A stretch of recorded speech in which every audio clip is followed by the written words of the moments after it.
പരിശുദ്ധ പരമദിവ്യകാരുണ്യത്തിന് ആരാധനയും സ്തുതിയും പുകഴ്ചയും ഉണ്ടായിരിക്കട്ടെ. പരിശുദ്ധ പരമദിവ്യകാരുണ്യത്തിന് ആരാധനയും സ്തുതിയും പുകഴ്ചയും ഉണ്ടായിരിക്കട്ടെ. പരിശുദ്ധ പരമദിവ്യകാരുണ്യത്തിന് ആരാധനയും സ്തുതിയും പുകഴ്ചയും ഉണ്ടായിരിക്കട്ടെ. എൻ്റെ പ്രിയപ്പെട്ടവരെ, ദൈവവുമായി ഉടമ്പടിയിലായിരിക്കുന്നവർ ഈ വേസ്റ്റ് മാനേജ്മെൻറ്റ് ശരിക്കും പഠിക്കാനുള്ള ഒത്തിരി അവസരങ്ങളുണ്ട്. അത് അർത്ഥവത്തായിട്ട് പ്രയോജനപ്പെടുത്തുന്ന അനുസരിച്ചുകൊണ്ട് നമുക്ക് ഉടമ്പടിയിൽ പുരോഗമിക്കാൻ പറ്റും. വേസ്റ്റ് മാനേജ് എന്ന് പറഞ്ഞാൽ നമ്മുടെ അടുക്കള വേസ്റ്റ് അവിടെ തന്നെ കുഴിച്ചു മൂടുന്ന പരിപാടിയല്ല. വേസ്റ്റ് മാനേജ് എന്ന് പറയുന്നത് ലൈഫിൻ്റെ അനുഭവങ്ങളിൽ കുറച്ച് വേസ്റ്റ് അനുഭവങ്ങളുണ്ടാവും. വേസ്റ്റ് അനുഭവങ്ങൾ എന്നുവെച്ചാൽ അനുഭവങ്ങളിൽ പോസിറ്റീവ് ഉണ്ടാവും, നെഗറ്റീവ് ഉണ്ടാവും, അതേസമയം വേസ്റ്റും ഉണ്ടാവും. എന്നുവെച്ചാൽ ഒരു കുപ്പ പോലെ ഇരിക്കണ നമുക്ക് തന്നെ ഒരു പിടിയും കിട്ടത്തില്ല. ഈ വേസ്റ്റായിട്ടുള്ള അനുഭവങ്ങളെ എങ്ങനെ ക്രിസ്തുവിനെ നേടാൻ വേണ്ടി നമ്മൾക്ക് റീസൈക്കിൾ ചെയ്യാൻ പറ്റും. അതാണ് ഉടമ്പടി ഇന്ന് അന്വേഷിക്കുന്നത്. കാര്യം എല്ലാവരും സാക്ഷ്യം പറയുമ്പോൾ കുറച്ച് വേസ്റ്റേജ് പറയുന്നുണ്ട് അവർ. പക്ഷെ അവർക്ക് അറിയത്തില്ല അത് എന്തുകൊണ്ടാണ് അങ്ങനെ സംഭവിക്കുക. ഉടമ്പടി ഞാൻ എടുത്തതാണല്ലോ, ദെൻ എന്നിട്ടും അപ്പം ഞാൻ ഉടമ്പടിയിലാണ് റിലേ ചെയ്യണത്. ഞാൻ ഉടമ്പടി റിലേ ചെയ്തിട്ടും എൻ്റെ ധാരണയ്ക്ക് എതിരെ കുറേ ഫ്ലോപ്പ് ആൻഡ് ഫെയിലിയേഴ്സ് സംഭവിക്കുന്നു.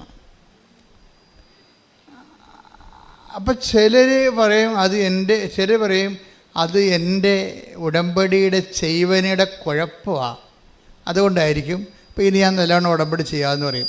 നിങ്ങൾ നല്ലവണ്ണം ഉടമ്പടി ചെയ്ത് ആയാലും ശരി, പിന്നെയും കുറേ വേസ്റ്റേജ് ഉണ്ടാകും അനുഭവങ്ങളിൽ. ഇപ്പം തന്നെ കഴിഞ്ഞ ദിവസങ്ങളിൽ ഒരു ഡോക്ടറിൻ്റെ സാക്ഷ്യം ഉണ്ടായി. ഡോക്ടർ അള്ളിൻ്റെ സാക്ഷ്യത്തിൽ അവർ വളരെ ഇൻ്റലിജൻ്റായി എലഗൻ്റായിട്ടുള്ള ലേഡിയാണ്. പക്ഷെ എന്നിട്ട് ഞാൻ ഇവിടെ കണ്ടിട്ടുണ്ട് ഈ ചില മലയാളം പ്ലസ് ടുക്കാർ IELTS എഴുതി ഒറ്റ സ്ട്രെച്ചിന് പാസ്സാകണത്. മലയാളം ആണവർ, മലയാളം മീഡിയമാണ്. പക്ഷേ അവർ പറയും അപ്പായി മരിച്ചു, എൻ്റെ അനിയനാണ് എനിക്ക് വീട്ടിലുള്ളത്, അമ്മയുടെ ചെറിയ വരുമാനം കൊണ്ട് ഞങ്ങൾ ജീവിക്കണത്, അപ്പോൾ എന്നെ നീ കരകയറ്റി വിട്ടില്ലെങ്കിൽ കുടുംബം മുങ്ങിപ്പോവും എന്ന് മാതാവിനോട് ഡയറക്റ്റ് കമ്മ്യൂണിക്കേറ്റ് ചെയ്യും. പ്രേരണ സത്യത്തിൻ്റെ ഘടനകൾ പ്രാർത്ഥനയിൽ എപ്പോഴും ഉണ്ടാകണം, നല്ലതാണ്. കാര്യം ഈ ഉടമ്പടി ഒരു വിഷയം നോട്ട് ബൈ മെറിറ്റിൽ വർക്ക് ചെയ്യും. ഇത് ബൈബിളിൻ്റെ മുഴുവൻ കോൺസെപ്റ്റിൽ ഈ നോട്ട് ബൈ മെറിറ്റ് ഉണ്ട്. ഉടമ്പടി മാത്രമല്ല. നോട്ട് ബൈ മെറിറ്റ് എന്ന് പറഞ്ഞാൽ എന്താണ്? നിൻ്റെ യോഗ്യത കൊണ്ടല്ല, എൻ്റെ കൃപ കൊണ്ട്. അപ്പോൾ നമ്മുടെ യോഗ്യത ഇല്ലെങ്കിലും ഉടമ്പടി പെർഫെക്റ്റ് ആണെങ്കിൽ ദൈവം ആ ഓപ്ഷൻ ഉപയോഗിച്ചുകൊണ്ട് നിങ്ങളെ ഹെൽപ്പ് ചെയ്യും. അതുകൊണ്ടാണ് ഈ മലയാളം മീഡിയംകാർ പ്ലസ് ടുക്കാർ IELTS എഴുതുമ്പോൾ ഒറ്റ സമയത്ത് തന്നെ പാസ്സായി വരും. അത് കർത്താവിൻ്റെ ശക്തിയാലാണെന്ന് നമുക്ക് മനസ്സിലാകും. അപ്പോൾ ഈ സൈന്യത്താലും ശക്തിയാലും അല്ലാതെ കർത്താവിൻ്റെ കൃപയിൽ വർക്ക് ചെയ്യുന്ന കുറേ അനുഭവങ്ങൾ നമ്മുടെ ജീവിതത്തിലുണ്ട്. അത് ഉടമ്പടിയുടെ ഒരു തനത് ഫോർമുലയാണത്. പക്ഷെ ഞാൻ പറയണത് അതല്ല. നിങ്ങളതെല്ലാം കൃത്യമായിട്ട് ചെയ്താൽ, ഇപ്പോൾ ഈ ഡോക്ടർ അഡ്ലിന് എന്താ സംഭവിച്ചത്? അവർ MBBS ഡോക്ടറാണ്. ഇനിയിപ്പോൾ ഒരു MDക്കോ മറ്റെന്തിനോ എൻട്രൻസിന് വേണ്ടി വിദേശത്ത് പോയി പഠിക്കാൻ വേണ്ടിയുള്ള ഒരു തയ്യാറെടുപ്പിനാണ്.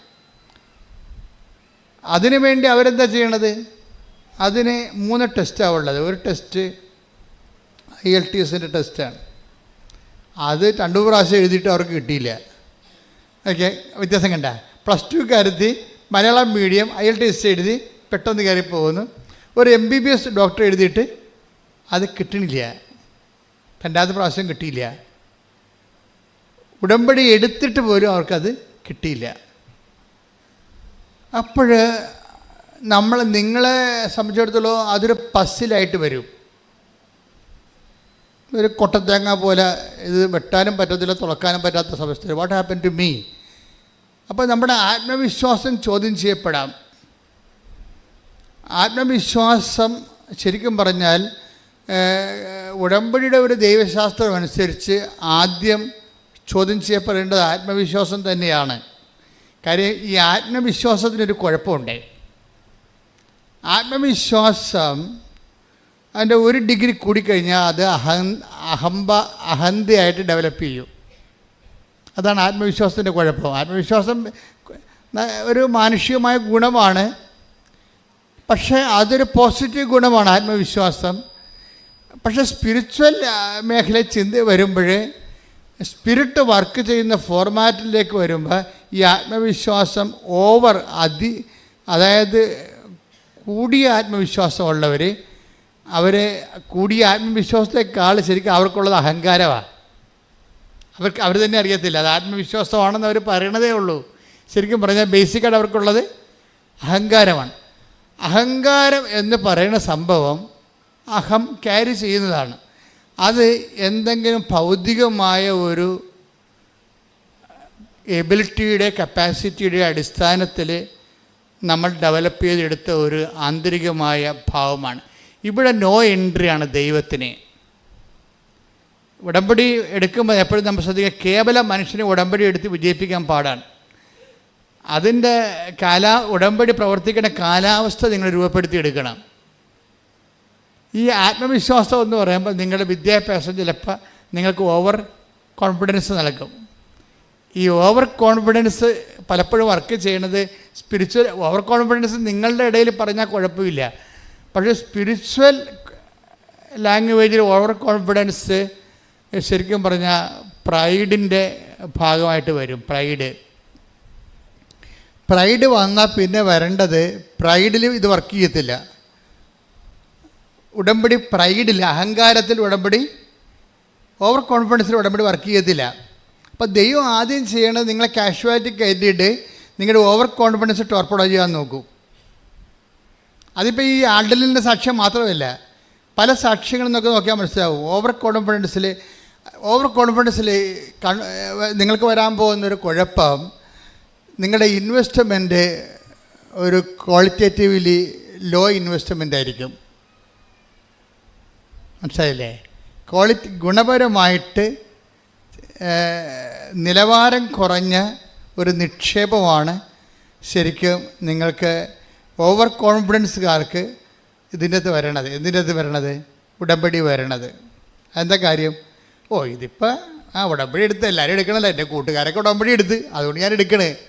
ഉടമ്പടി എടുത്തില്ലെങ്കിലും എനിക്കറിയാം ഇത് റാങ്ക് ലിസ്റ്റിൽ കയറിപ്പോവും, ഞാൻ പാസ്സാവും, അല്ലെങ്കിൽ എനിക്ക് ജോലി കിട്ടുമെന്ന് എനിക്കറിയാം. ഇതാണ് ഓവർ കോൺഫിഡൻസ്. അപ്പോൾ അതുകൊണ്ട് ഈ ഓവർ കോൺഫിഡൻസുകാർക്ക് അവർ ഡേഞ്ചറസ് സോണിലാണ്. എന്താ കാര്യം? ദൈവം അത് വർക്കൗട്ട് ചെയ്യത്തില്ല. അവർ ഓവർ കോൺഫിഡൻസ് അഹങ്കാരമായിട്ട് ഡെവലപ്പ് ചെയ്തിരിക്കണ കാരണം അവിടെ ആത്മാവ് പ്രവർത്തിക്കാൻ പാടായിരിക്കും. അതുകൊണ്ട് ദൈവം എന്തുമാത്രം വർഷങ്ങൾ കാത്തിരുന്നറിയാവോ ഈ ആളെ ഒന്ന് ജനിപ്പിച്ചെടുക്കാൻ. ജൂഡിത്തിനെ എസ്തേറിനെ പോലെയൊക്കെ നല്ല തലക്കനമുള്ള പെണ്ണുങ്ങൾ ഇസ്രയേലിലുണ്ടായിരുന്നു. ഇസ്രയേലിലെ പെണ്ണുങ്ങൾ നിങ്ങൾക്ക് അറിയാമല്ലോ. ഞങ്ങൾ ഇസ്രയേലിൽ ചെല്ലുമ്പോൾ 9ാം ക്ലാസ്സുകാരത്തി 6ാം ക്ലാസ്സുകാരത്തിയാണ് AK-47 കൊണ്ട് നടക്കുന്നത്. എല്ലാം ട്രെയിൻഡാണ്. അവർക്കൊരു പ്രത്യേക സ്റ്റാമിന ഉള്ള പെൺപിള്ളേരാണ്. പക്ഷേ അത് അത്തരം ടൈപ്പാണ് ജൂഡിറ്റ്, എസ്തേർ. അതിൻ്റെ കൂടെ ഉണ്ടായിരുന്ന ആ ചരിത്രം മുഴുവൻ നോക്കുമ്പോൾ റൂത്തിൻ്റെ കാലം വരെ നോക്കുമ്പോൾ എല്ലാം ഭയങ്കര ഇനിഷ്യേറ്റീവ് എടുക്കുന്ന ആൾക്കാരാണ്. ഈ റൂത്തിനെ പോലെയുള്ള നല്ല കരളുറപ്പുള്ളൊരു പെണ്ണല്ലെങ്കിൽ രാത്രി പോയി ബോവാസിൻ്റെ അടുത്ത് പോയി കിടക്കുക. അപ്പോൾ അവർ ചെയ്യണ കാര്യങ്ങളെക്കുറിച്ച് അവർക്ക് നല്ല ഇച്ഛാശക്തിയും ദിശാബോധമുള്ള ആൾക്കാരാണ്. പക്ഷേ എൻ്റെ പ്രോബ്ലം വെച്ച് കഴിഞ്ഞാൽ അങ്ങനെയുള്ള ഒരാളെ ഒരു രക്ഷാകര നടപടിക്രമത്തിൻ്റെ കെയർ ടേക്കറായിട്ട് നിർത്താനേ പറ്റത്തുള്ളൂ.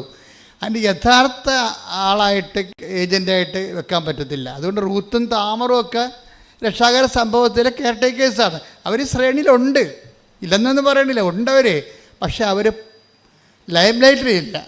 അവർ ഇങ്ങനെ ഗ്രീൻ റൂമിൽ നിൽക്കണ കാണാം. താമരക്ക് ഗ്രീൻ റൂമിലുണ്ട്. രക്ഷാകര ചരിത്രം വായിക്കുമ്പോൾ താമര അതിൻ്റെ അകത്തുണ്ട്. താമര വിജാതി സ്ത്രീയാണ്, മോവാബുകാരത്തിയാണ്. അപ്പം അതേസമയം തന്നെ അതേസമയം തന്നെ റൂത്തുണ്ട്, എല്ലാവരും ഉണ്ട്. പക്ഷെ സ്റ്റേജിൽ മറിയം മാത്രമേ ഉള്ളൂ. അതെന്താ കാര്യം? അവിടുന്ന് തന്നെ ദാസിയുടെ വിനീത അവസ്ഥ. മറ്റതൊക്കെ വിനീതപ്പെട്ട് വരാൻ കുറച്ച് സമയമെടുക്കും. റൂത്തും താമരൊക്കെ വിനയപ്പെട്ട് വരാനേ. താമറിൻ്റെയൊക്കെ കാര്യം ഭയങ്കര വിറ്റാണ്.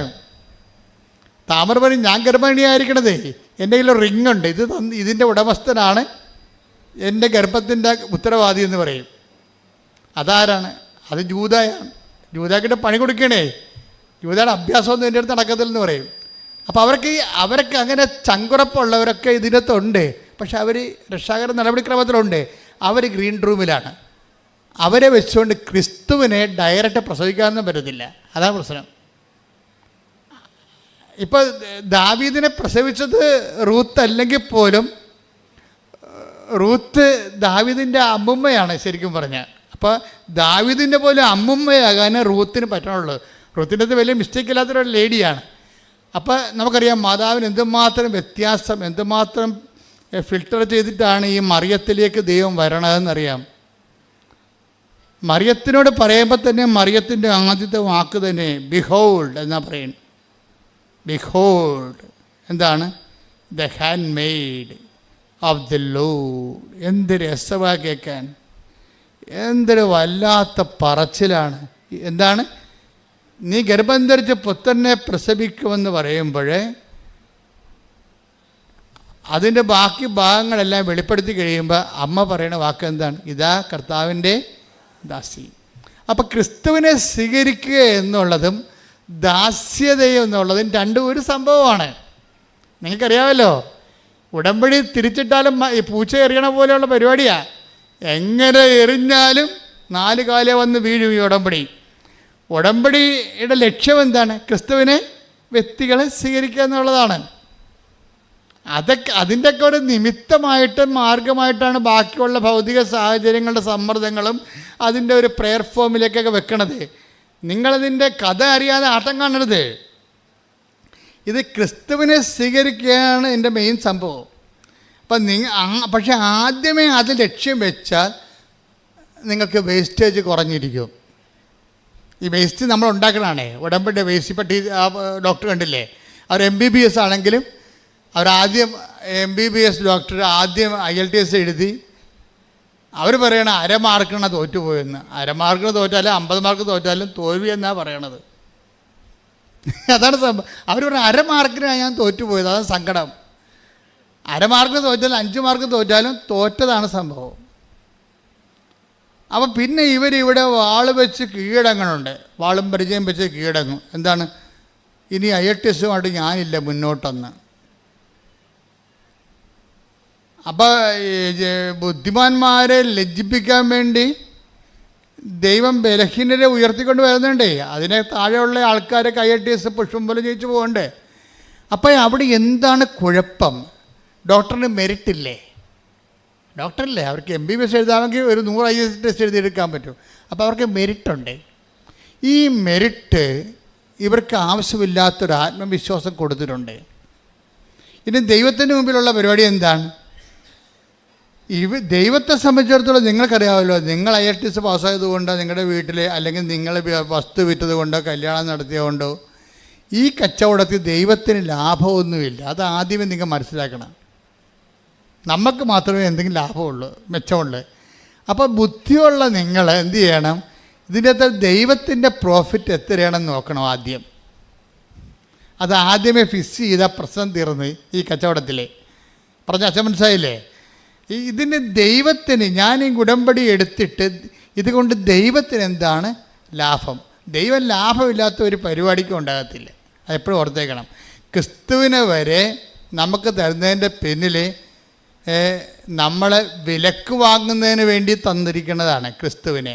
അത്രയും ഭയങ്കര എക്സ്പെൻഡിച്ചർ മുടക്കിയിരിക്കുന്നതാണ്. തൻ്റെ ഏകജാതിനെ നൽകാൻ തക്ക വിധം ദൈവം തൻ്റെ സ്നേഹത്താൽ അത്രമാത്രം സ്നേഹിച്ചിട്ട് ദൈവത്തിന് ഈ വിഷയത്തിൽ ക്രിസ്തു എന്തെല്ലാം അതിന് നഷ്ടപ്പെടുത്തിയാലും, ക്രിസ്തുവിനെ വരെ നഷ്ടപ്പെടുത്തിയാലും ശരി, എനിക്ക് നിങ്ങളെ നഷ്ടപ്പെടരുതെന്നുള്ള വലിയൊരു മനസ്സിൽ നിന്നാണ് ഇതെല്ലാം രൂപപ്പെട്ട് വരണത്. പക്ഷേ അത് ദൈവത്തിൻ്റെ ആ മനസ്സ് ബോധപൂർവ്വം മനസ്സിലാക്കിയിട്ട് നിങ്ങൾ ഉടമ്പടി എടുക്കുമ്പോൾ തന്നെ ഈ കച്ചവടത്തിൽ ഈ വിനിമയം, നമുക്ക് കച്ചവടം മോശമാക്കുകയാണെങ്കിൽ ഞാൻ ഉപേക്ഷിച്ച് ഈ ഒരു വിനിമയം, ഒരു കവനൻ്റെ ഒരു വിനിമയമാണ്, ബൈലാറ്ററൽ എഗ്രിമെൻ്റ് ആകുമ്പോൾ ഒരു വിനിമയമുണ്ട് അതിൻ്റെ അകത്ത്. ഈ വിനിമയത്തിൽ ദൈവത്തിന് എന്താണ് മെച്ചം, ദൈവത്തിന് എന്താ അതിൻ്റെ അകത്ത് കിട്ടണത് എന്ന് ആദ്യം നമ്മൾ മനസ്സിലാക്കി വെക്കണം. അല്ല നിങ്ങളെന്താ ചെയ്യണത്, നിങ്ങൾക്ക് എന്ത് കിട്ടുമെന്ന് വിചാരിച്ചുകൊണ്ടാണ് ഇത് വർക്കൗട്ട് ചെയ്യണത്. അതുകൊണ്ടാണ് ഈ വേസ്റ്റേജ് കൂടണത്. അതിൻ്റെ കാരണം ആദ്യം ദൈവത്തിന് എന്ത് കിട്ടും, ദൈവം എന്താണ് ചെയ്യണത്, ദൈവം ഉദ്ദേശിക്കുന്ന ദൈവത്തിൻ്റെ ഒരു സ്വപ്നം എന്താണ്, നിങ്ങളിൽ ക്രിസ്തു രൂപപ്പെട്ടു വരണം. അതാ പ്രശ്നം. Receive Jesus Christ and get saved. കർത്താവിനെ സ്വീകരിച്ചുകൊണ്ട് രക്ഷിക്കപ്പെടുക എന്നുള്ളതാണ് ദൈവത്തിൻ്റെ അൾട്ടിമേറ്റ് എയിം. ദൈവത്തിൻ്റെ വിനിമയത്തിൽ ആത്യന്തികമായ ദൈവത്തിൻ്റെ ഒരു പ്രോഫിറ്റ് എന്ന് പറയുന്നത് നിങ്ങൾ ക്രിസ്തുവിനെ സ്വീകരിക്കുന്നതാണ്. അതുകൊണ്ടാണ് പൗരസപ്പോസം പറഞ്ഞ ക്രിസ്തുവിനെ സ്വീകരിക്കാൻ വേണ്ടി നമ്മൾ സ്വീകരിക്കുന്നവരെ കുറേ വേസ്റ്റേജുകളുണ്ടാവും. ക്രിസ്തുവിനെ സ്വീകരിക്കാൻ വേണ്ടി ഫിലിപ്പി 3:8. അതെ, ഇവയെല്ലാം ക്രിസ്തുവിനെ പ്രതി നഷ്ടമായി ഞാൻ കണക്കാക്കി. ഇവ മാത്രമല്ല, എൻ്റെ കർത്താവായ യേശുക്രിസ്തുവിനെ പറ്റിയുള്ള ജ്ഞാനം കൂടുതൽ വിലയുള്ളതാകയാൽ സർവവും നഷ്ടമായി തന്നെ ഞാൻ പരിഗണിക്കുന്നു. അവനെ പ്രതി ഞാൻ സകലവും നഷ്ടപ്പെടുത്തുകയും ഉച്ഛിഷ്ടം പോലെ കരുതുകയുമാണ്. അപ്പം ചില കാര്യങ്ങൾ വേസ്റ്റ് ഉണ്ടാകും, അത് ക്രിസ്തുവിനെ പ്രതിയാണ് വേസ്റ്റ് ഉണ്ടാകുമ്പോൾ നമ്മൾ പറഞ്ഞ അയ്യോ വേസ്റ്റ് ആയപ്പോലെ ഇനി എന്ത് ചെയ്യുന്നില്ല. ഇത് നിങ്ങൾ ജീവിതത്തിൽ സംഭവിച്ചിട്ടുള്ള വേസ്റ്റുകൾ, പിറ്റേന്ന് നാൾ നിങ്ങളുടെ പരിശ്രമങ്ങളില്ലേ, നിങ്ങൾ എന്തുമാത്രം ഇൻട്രസ്റ്റ് എഴുതി, എന്തുമാത്രം ഇൻ്റർവ്യൂവിന് പങ്കെടുത്ത്, എത്ര ചെറുക്കന്മാർ വന്ന് നിങ്ങളെ കണ്ടു, എന്തുമാത്രം കാപ്പിയും ബിരിയാണിയും മിക്സറൊക്കെ അവന്മാർ കഴിച്ചിട്ട് പോയി, എന്നിട്ട് ഒരു കല്യാണം ഒത്തില്ലല്ലോ, എന്തുമാത്രം വേസ്റ്റേജാണ് വരുന്നത് ജീവിതത്തിൽ. ഞാൻ ജീവിതത്തെക്കുറിച്ചാണ് സംസാരിക്കണത്, നിങ്ങളോർക്കും വേറെ കാര്യമാണ്, ഞാൻ ജീവിതത്തെക്കുറിച്ച് തന്നെ സംസാരിക്കണത്. അപ്പം ഇങ്ങനെ നമ്മൾ നഷ്ടപ്പെടുത്തിയ കുറേ വേസ്റ്റുകളുണ്ട്. ഈ വേസ്റ്റുകൾ നമുക്ക് തന്നിരിക്കുന്ന വികാരം എന്താണ്? നിരാശ, പരാജയബോധം, കുറേ സാധനമില്ലേ നമ്മുടെ വേസ്റ്റ്. നിങ്ങൾ ഞാൻ കൽക്കട്ടായി വരെ പോയി ആ വിസ ഇൻ്റർവ്യൂവിന് പങ്കെടുത്തതാണ്, എന്നിട്ട് അത് കിട്ടിയില്ലെന്ന് പറയും. കാശും പോയി, വിസയും കിട്ടിയില്ല, സമയവും പോയി, വേസ്റ്റായില്ലേ.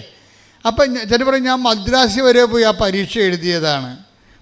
എനിക്കന്ന് പനിയായിരുന്നു, എനിക്കന്ന് പീരീഡ്സ് ആയിരുന്നു, ഭയങ്കര കഷ്ടപ്പാട്. ഞാൻ പറഞ്ഞാണ് മമ്മിയോട് പോണില്ല, മമ്മിയാണ് എന്നെ ഉന്തി തള്ളി വിട്ടത്. എന്നിട്ട് അതും കിട്ടിയില്ല, ഞാൻ അകപ്പെട്ടു പോയി. അപ്പം നമുക്ക് ഒത്തിരിയേറെ സങ്കടങ്ങൾ, ഇത്രയും കഷ്ടപ്പെട്ടിട്ട് ഒരു പ്രയോജനമില്ല, വെറുതെ അലയാവുന്നില്ല, ഒരു കാര്യമില്ലല്ല. ഇതാണ് വേസ്റ്റ് എന്ന് പറയുന്നത്. ഇപ്പം മനസ്സിലായല്ലോ വേസ്റ്റ്. ഈ വേസ്റ്റ് കൊണ്ട് എങ്ങനെ വിളക്ക് കത്തിക്കാമെന്ന് നോക്കണം. ഈ വേസ്റ്റ് എടുത്തിട്ട് എന്താ ചെയ്യണത്? ബൈബിൾ പറയണത് ഈ വേസ്റ്റ് എല്ലാം നീ ക്രിസ്തുവിൻ്റെ അക്കൗണ്ടിലേക്ക്, പിതാവായ ദൈവത്തിൻ്റെ അക്കൗണ്ടിലേക്ക് സെൻഡ് ചെയ്യണം. അതാണ് വിഷയം. നീ അത് വെച്ച് നിരാശയായിട്ട് അനുഭവിച്ചുകൊണ്ടിരിക്കരുത്. ഉടമ്പടി സൂപ്പർ പദ്ധതിയാണ്. ഈ സംഭവം മുഴുവനും നിനക്ക് നഷ്ടപ്പെട്ട നഷ്ടങ്ങളെല്ലാം എഴുതിയിട്ടിട്ട് പിതാവിൻ്റെ അക്കൗണ്ടിലേക്ക് ക്യാരി ഓവർ ചെയ്യണം. അപ്പാ, ഇതെല്ലാം ഞാൻ വിശ്വാസത്തോടെ പ്രത്യാശയോടെ സ്വീകരിക്കുന്നു.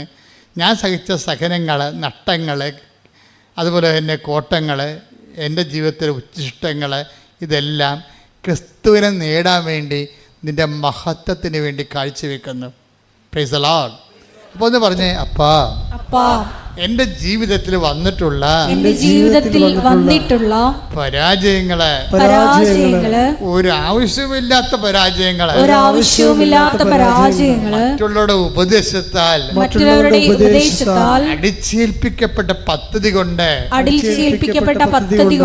ഞാൻ തന്നെ ഒരു തോൽവിയായി മാറിയ മുഹൂർത്തങ്ങളെ, അപ്പാ, ഇത്തരം ജീവിത ഉച്ഛിഷ്ടങ്ങളെ ജീവിത ഉച്ഛിഷ്ടങ്ങളെ നിന്റെ നാമത്തിന്റെ മഹത്വത്തിനായി നിന്റെ നാമത്തിന്റെ മഹത്വത്തിനായി നിന്റെ പുത്രനെ സ്വീകരിക്കാൻ വേണ്ടി നിന്റെ പുത്രനെ സ്വീകരിക്കാൻ വേണ്ടി ഞാൻ നിന്നെ നിനക്ക് സമർപ്പിക്കുന്നു. ഈ വേദനകളെ സ്വീകരിച്ചുകൊണ്ട് നീ എന്നിൽ അപ്പാ ക്രിസ്തുവിനെ രൂപപ്പെടുത്തണമേ. ഈ വേദനകളെ വേസ്റ്റുകളെ സ്വീകരിച്ചുകൊണ്ട് അപ്പാ നീ എന്നിൽ ക്രിസ്തുവിനെ രൂപപ്പെടുത്തണമേ. ഒരു കൺഫ്യൂഷൻ എപ്പോഴും ബൈബിള് സൂക്ഷിക്കുന്നത് ക്രിസ്തു എവിടുന്ന് വരുമെന്ന് അറിയത്തില്ലെന്ന് ബൈബിൾ പറയുന്ന ഒരു സംഭവമാണ്. സത്യമായ ഒരു ആധ്യാത്മിക അനുഭവമാണ്. ക്രിസ്തു എവിടുന്ന് നമ്മുടെ ജീവിതത്തിലൂടെ എവിടുന്നാണ് വരണമെന്ന് അറിയാൻ പറ്റത്തില്ലെന്ന്. ആരിലൂടെയാണ് ക്രിസ്തു നമ്മുടെ ജീവിതത്തിൽ വരണമെന്ന് അറിയത്തില്ല. Take the word of God. അതായത് യോഹന്നാൻ 7:27 എന്നാൽ ക്രിസ്തു വരുമ്പോൾ എവിടെ നിന്നാണ് വരുന്നതെന്ന് ആരും അറിയുകയില്ലല്ലോ. അതാണ് അങ്ങനെ ഒരു ക്രിസ്തുവിൻ്റെ വരവിന് അങ്ങനെ ഒരു ഫിനോമിനുണ്ട്. അതായത് എവിടുന്നാണ് വരിക, ആരിലൂടെയാണ് വരിക എന്നറിയത്തില്ലെന്ന്. കർത്താവ് എന്നിട്ട് പറയും അപ്രതീക്ഷിതമായ സമയത്തായിരിക്കും മനുഷ്യപുത്രൻ വരിക എന്ന് പറയും. മത്തായി 24:44 അതിനാൽ നിങ്ങളും തയ്യാറായിരിക്കണം. പറഞ്ഞേ, അതിനാൽ നിങ്ങളും തയ്യാറായിരിക്കണം. നിങ്ങൾ പ്രതീക്ഷിക്കാത്ത മണിക്കൂറിലായിരിക്കും നിങ്ങൾ പ്രതീക്ഷിക്കാത്ത മണിക്കൂറിലായിരിക്കും മനുഷ്യപുത്രൻ വരുന്നത്. അപ്പൊ ഇത് ക്രിസ്തു എവിടുന്ന് വരുന്നു, ആരിലൂടെ വരുന്നു, എപ്പോൾ വരുന്നു എന്നുള്ളത് വി ഡോണ്ട് നോ. അതിൻ്റെ അർത്ഥം എന്താണ്? ക്രിസ്തു ആരിലൂടെയും വരാം, ക്രിസ്തു എപ്പോഴും വരാം. അതാണ് പ്രശ്നം. ഒന്ന് പറഞ്ഞേ ക്രിസ്തു ആരിലൂടെയും വരാം, എവിടെ നിന്നും വരാം, ഏത് സമയത്തും വരാം. അപ്പോഴെന്ന് വെച്ചാൽ നമ്മുടെ ഈ അനുഭവങ്ങളില്ലേ, നമ്മുടെ പാസീവ് ആൻഡ് നെഗറ്റീവ് എക്സ്പീരിയൻസ് ഇല്ലേ, അത് നിങ്ങൾ വളരെ ശ്രദ്ധയോടെ ശ്രദ്ധിക്കണം.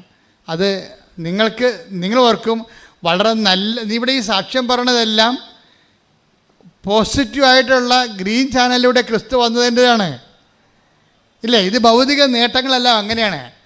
പക്ഷേ ആധ്യാത്മിക നേട്ടങ്ങളെ കൃപ സ്വീകരിക്കുന്നതെല്ലാം നെഗറ്റീവ് ചാനലിലൂടെയാണ് ക്രിസ്തു വരണത് പലപ്പോഴും. അത് എങ്ങനെ മനസ്സിലാക്കണത്? Negative channel. ഇപ്പം ഞാനിവിടെ നിൽക്കുമ്പോൾ എൻ്റെ അപ്പന് ഭയങ്കര ഇഷ്ടമായിരുന്നു എന്നെ പട്ടക്കാരനാക്കണത്. പക്ഷേ ഞാൻ 10ാം ക്ലാസ് പാസ്സായപ്പോൾ 3 മാസം മുമ്പ് അപ്പം പോയി, യാത്രയായി, തീർന്നു. പിന്നെ എന്നെ കൊണ്ടുപോകാനും ആരുമില്ല. ഞാനൊരു നിക്കറിട്ട് സ്വന്തമായിട്ടാണ് സെമേരി ചേർന്നത്. ആരുമില്ലായിരുന്നു. എനിക്കറിയാവുന്ന ഒരു കർത്താവിൻ്റെ മാലാഖ ഉണ്ടായിരുന്നു. ആകപ്പാടെ കൊന്ത പോലും അറിയാൻ പാടില്ല. കർത്താവിൻ്റെ മാലാഖ എൻ്റെ അപ്പം പഠിപ്പിച്ചിട്ടുണ്ട് എന്നെ. ഞാൻ എവിടെ പോയാലും കർത്താവിൻ്റെ മാലാഖ ചൊല്ലിക്കൊണ്ടേ പോകത്തുള്ളൂ. പക്ഷെ അത് ഇത്രയും വലിയ പ്രാർത്ഥനയാണെന്ന് എനിക്കറിയത്തില്ല. ഇപ്പം എനിക്ക് മനസ്സിലായി. രക്ഷാകര സംഭവങ്ങൾ മനുഷ്യൻ മുട്ടയിൽ നിന്ന് മൊത്തം പ്രാർത്ഥിക്കേണ്ട പ്രാർത്ഥന കർത്താവിൻ്റെ മാലാഖയാണ്. എന്താണ്? ആ കർത്താവിൻ്റെ മാലാഖ തന്നെയാണ് ഞാൻ ഇന്ന് നിങ്ങളോട് പറയണത്. എന്താണ്? കർത്താവിൻ്റെ മാലാഖ പരിശുദ്ധ മറിയത്തോട് വചിച്ചു, പരിശുദ്ധാത്മാവിനാൽ മറിയം ഗർഭം ധരിച്ചു. കൈയടിക്കട്ടെ, ശ്രദ്ധിക്കട്ടെ. പരിശുദ്ധ പരമദിവ്യകാരുണ്യത്തിന് ആരാധനയും സ്തുതിയും പുകഴ്ചയും ഉണ്ടായിരിക്കട്ടെ. അപ്പം മരിച്ചത് ഒരു നെഗറ്റീവ് കാര്യമാണല്ലേ, അപ്പം മരിച്ചത്. പിന്നെ എന്താണ് അതിലൂടെ ഉണ്ടായ ഇമ്പാക്റ്റ്? എന്താ എൻ്റെ അപ്പൻ്റെ മരണത്തിലൂടെ ഉണ്ടായ ഇമ്പാക്റ്റ് എന്താണ്? എൻ്റെ കോൺഫിഡൻസ് തകർന്നു പോയി. നിൻ്റെ അപ്പൻ മരിച്ചാലും നിൻ്റെ കോൺഫിഡൻസ് തകർന്നാലും തകരാത്ത ഒരു ആളാണ് ക്രിസ്തു. കൈയടിക്കട്ടെ, ശ്രദ്ധിക്കട്ടെ.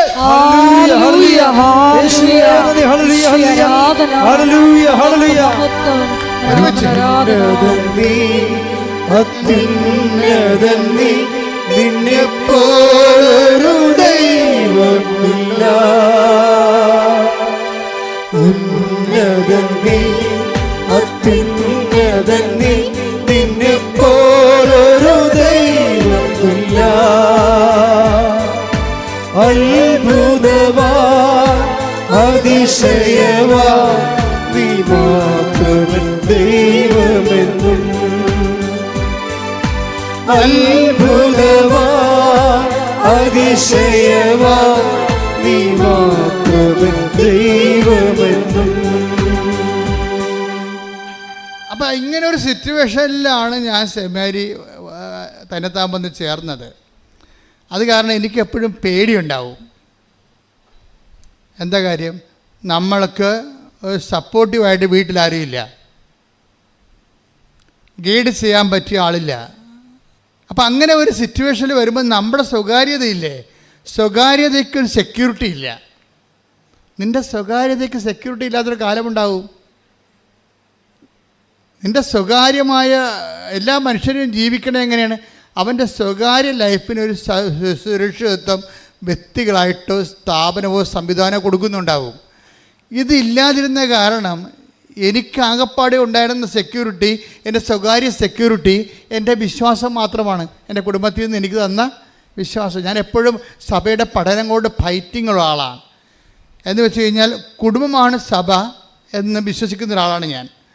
കാരണം കുടുംബത്തിൽ നിന്ന് കിട്ടാത്ത ഒന്നും ഇന്നും എൻ്റെ ജീവിതത്തിലില്ല. സെമിനാരി വന്നപ്പോൾ കിട്ടിയതെന്നൊക്കെ പറഞ്ഞത് അതിൻ്റെ ആശയങ്ങളെ കുറച്ചുകൂടി റീസണബിളാക്കാൻ വേണ്ടി അവർ കുറച്ച് ബുദ്ധിമുട്ടിയെന്നും സത്യമാണ്.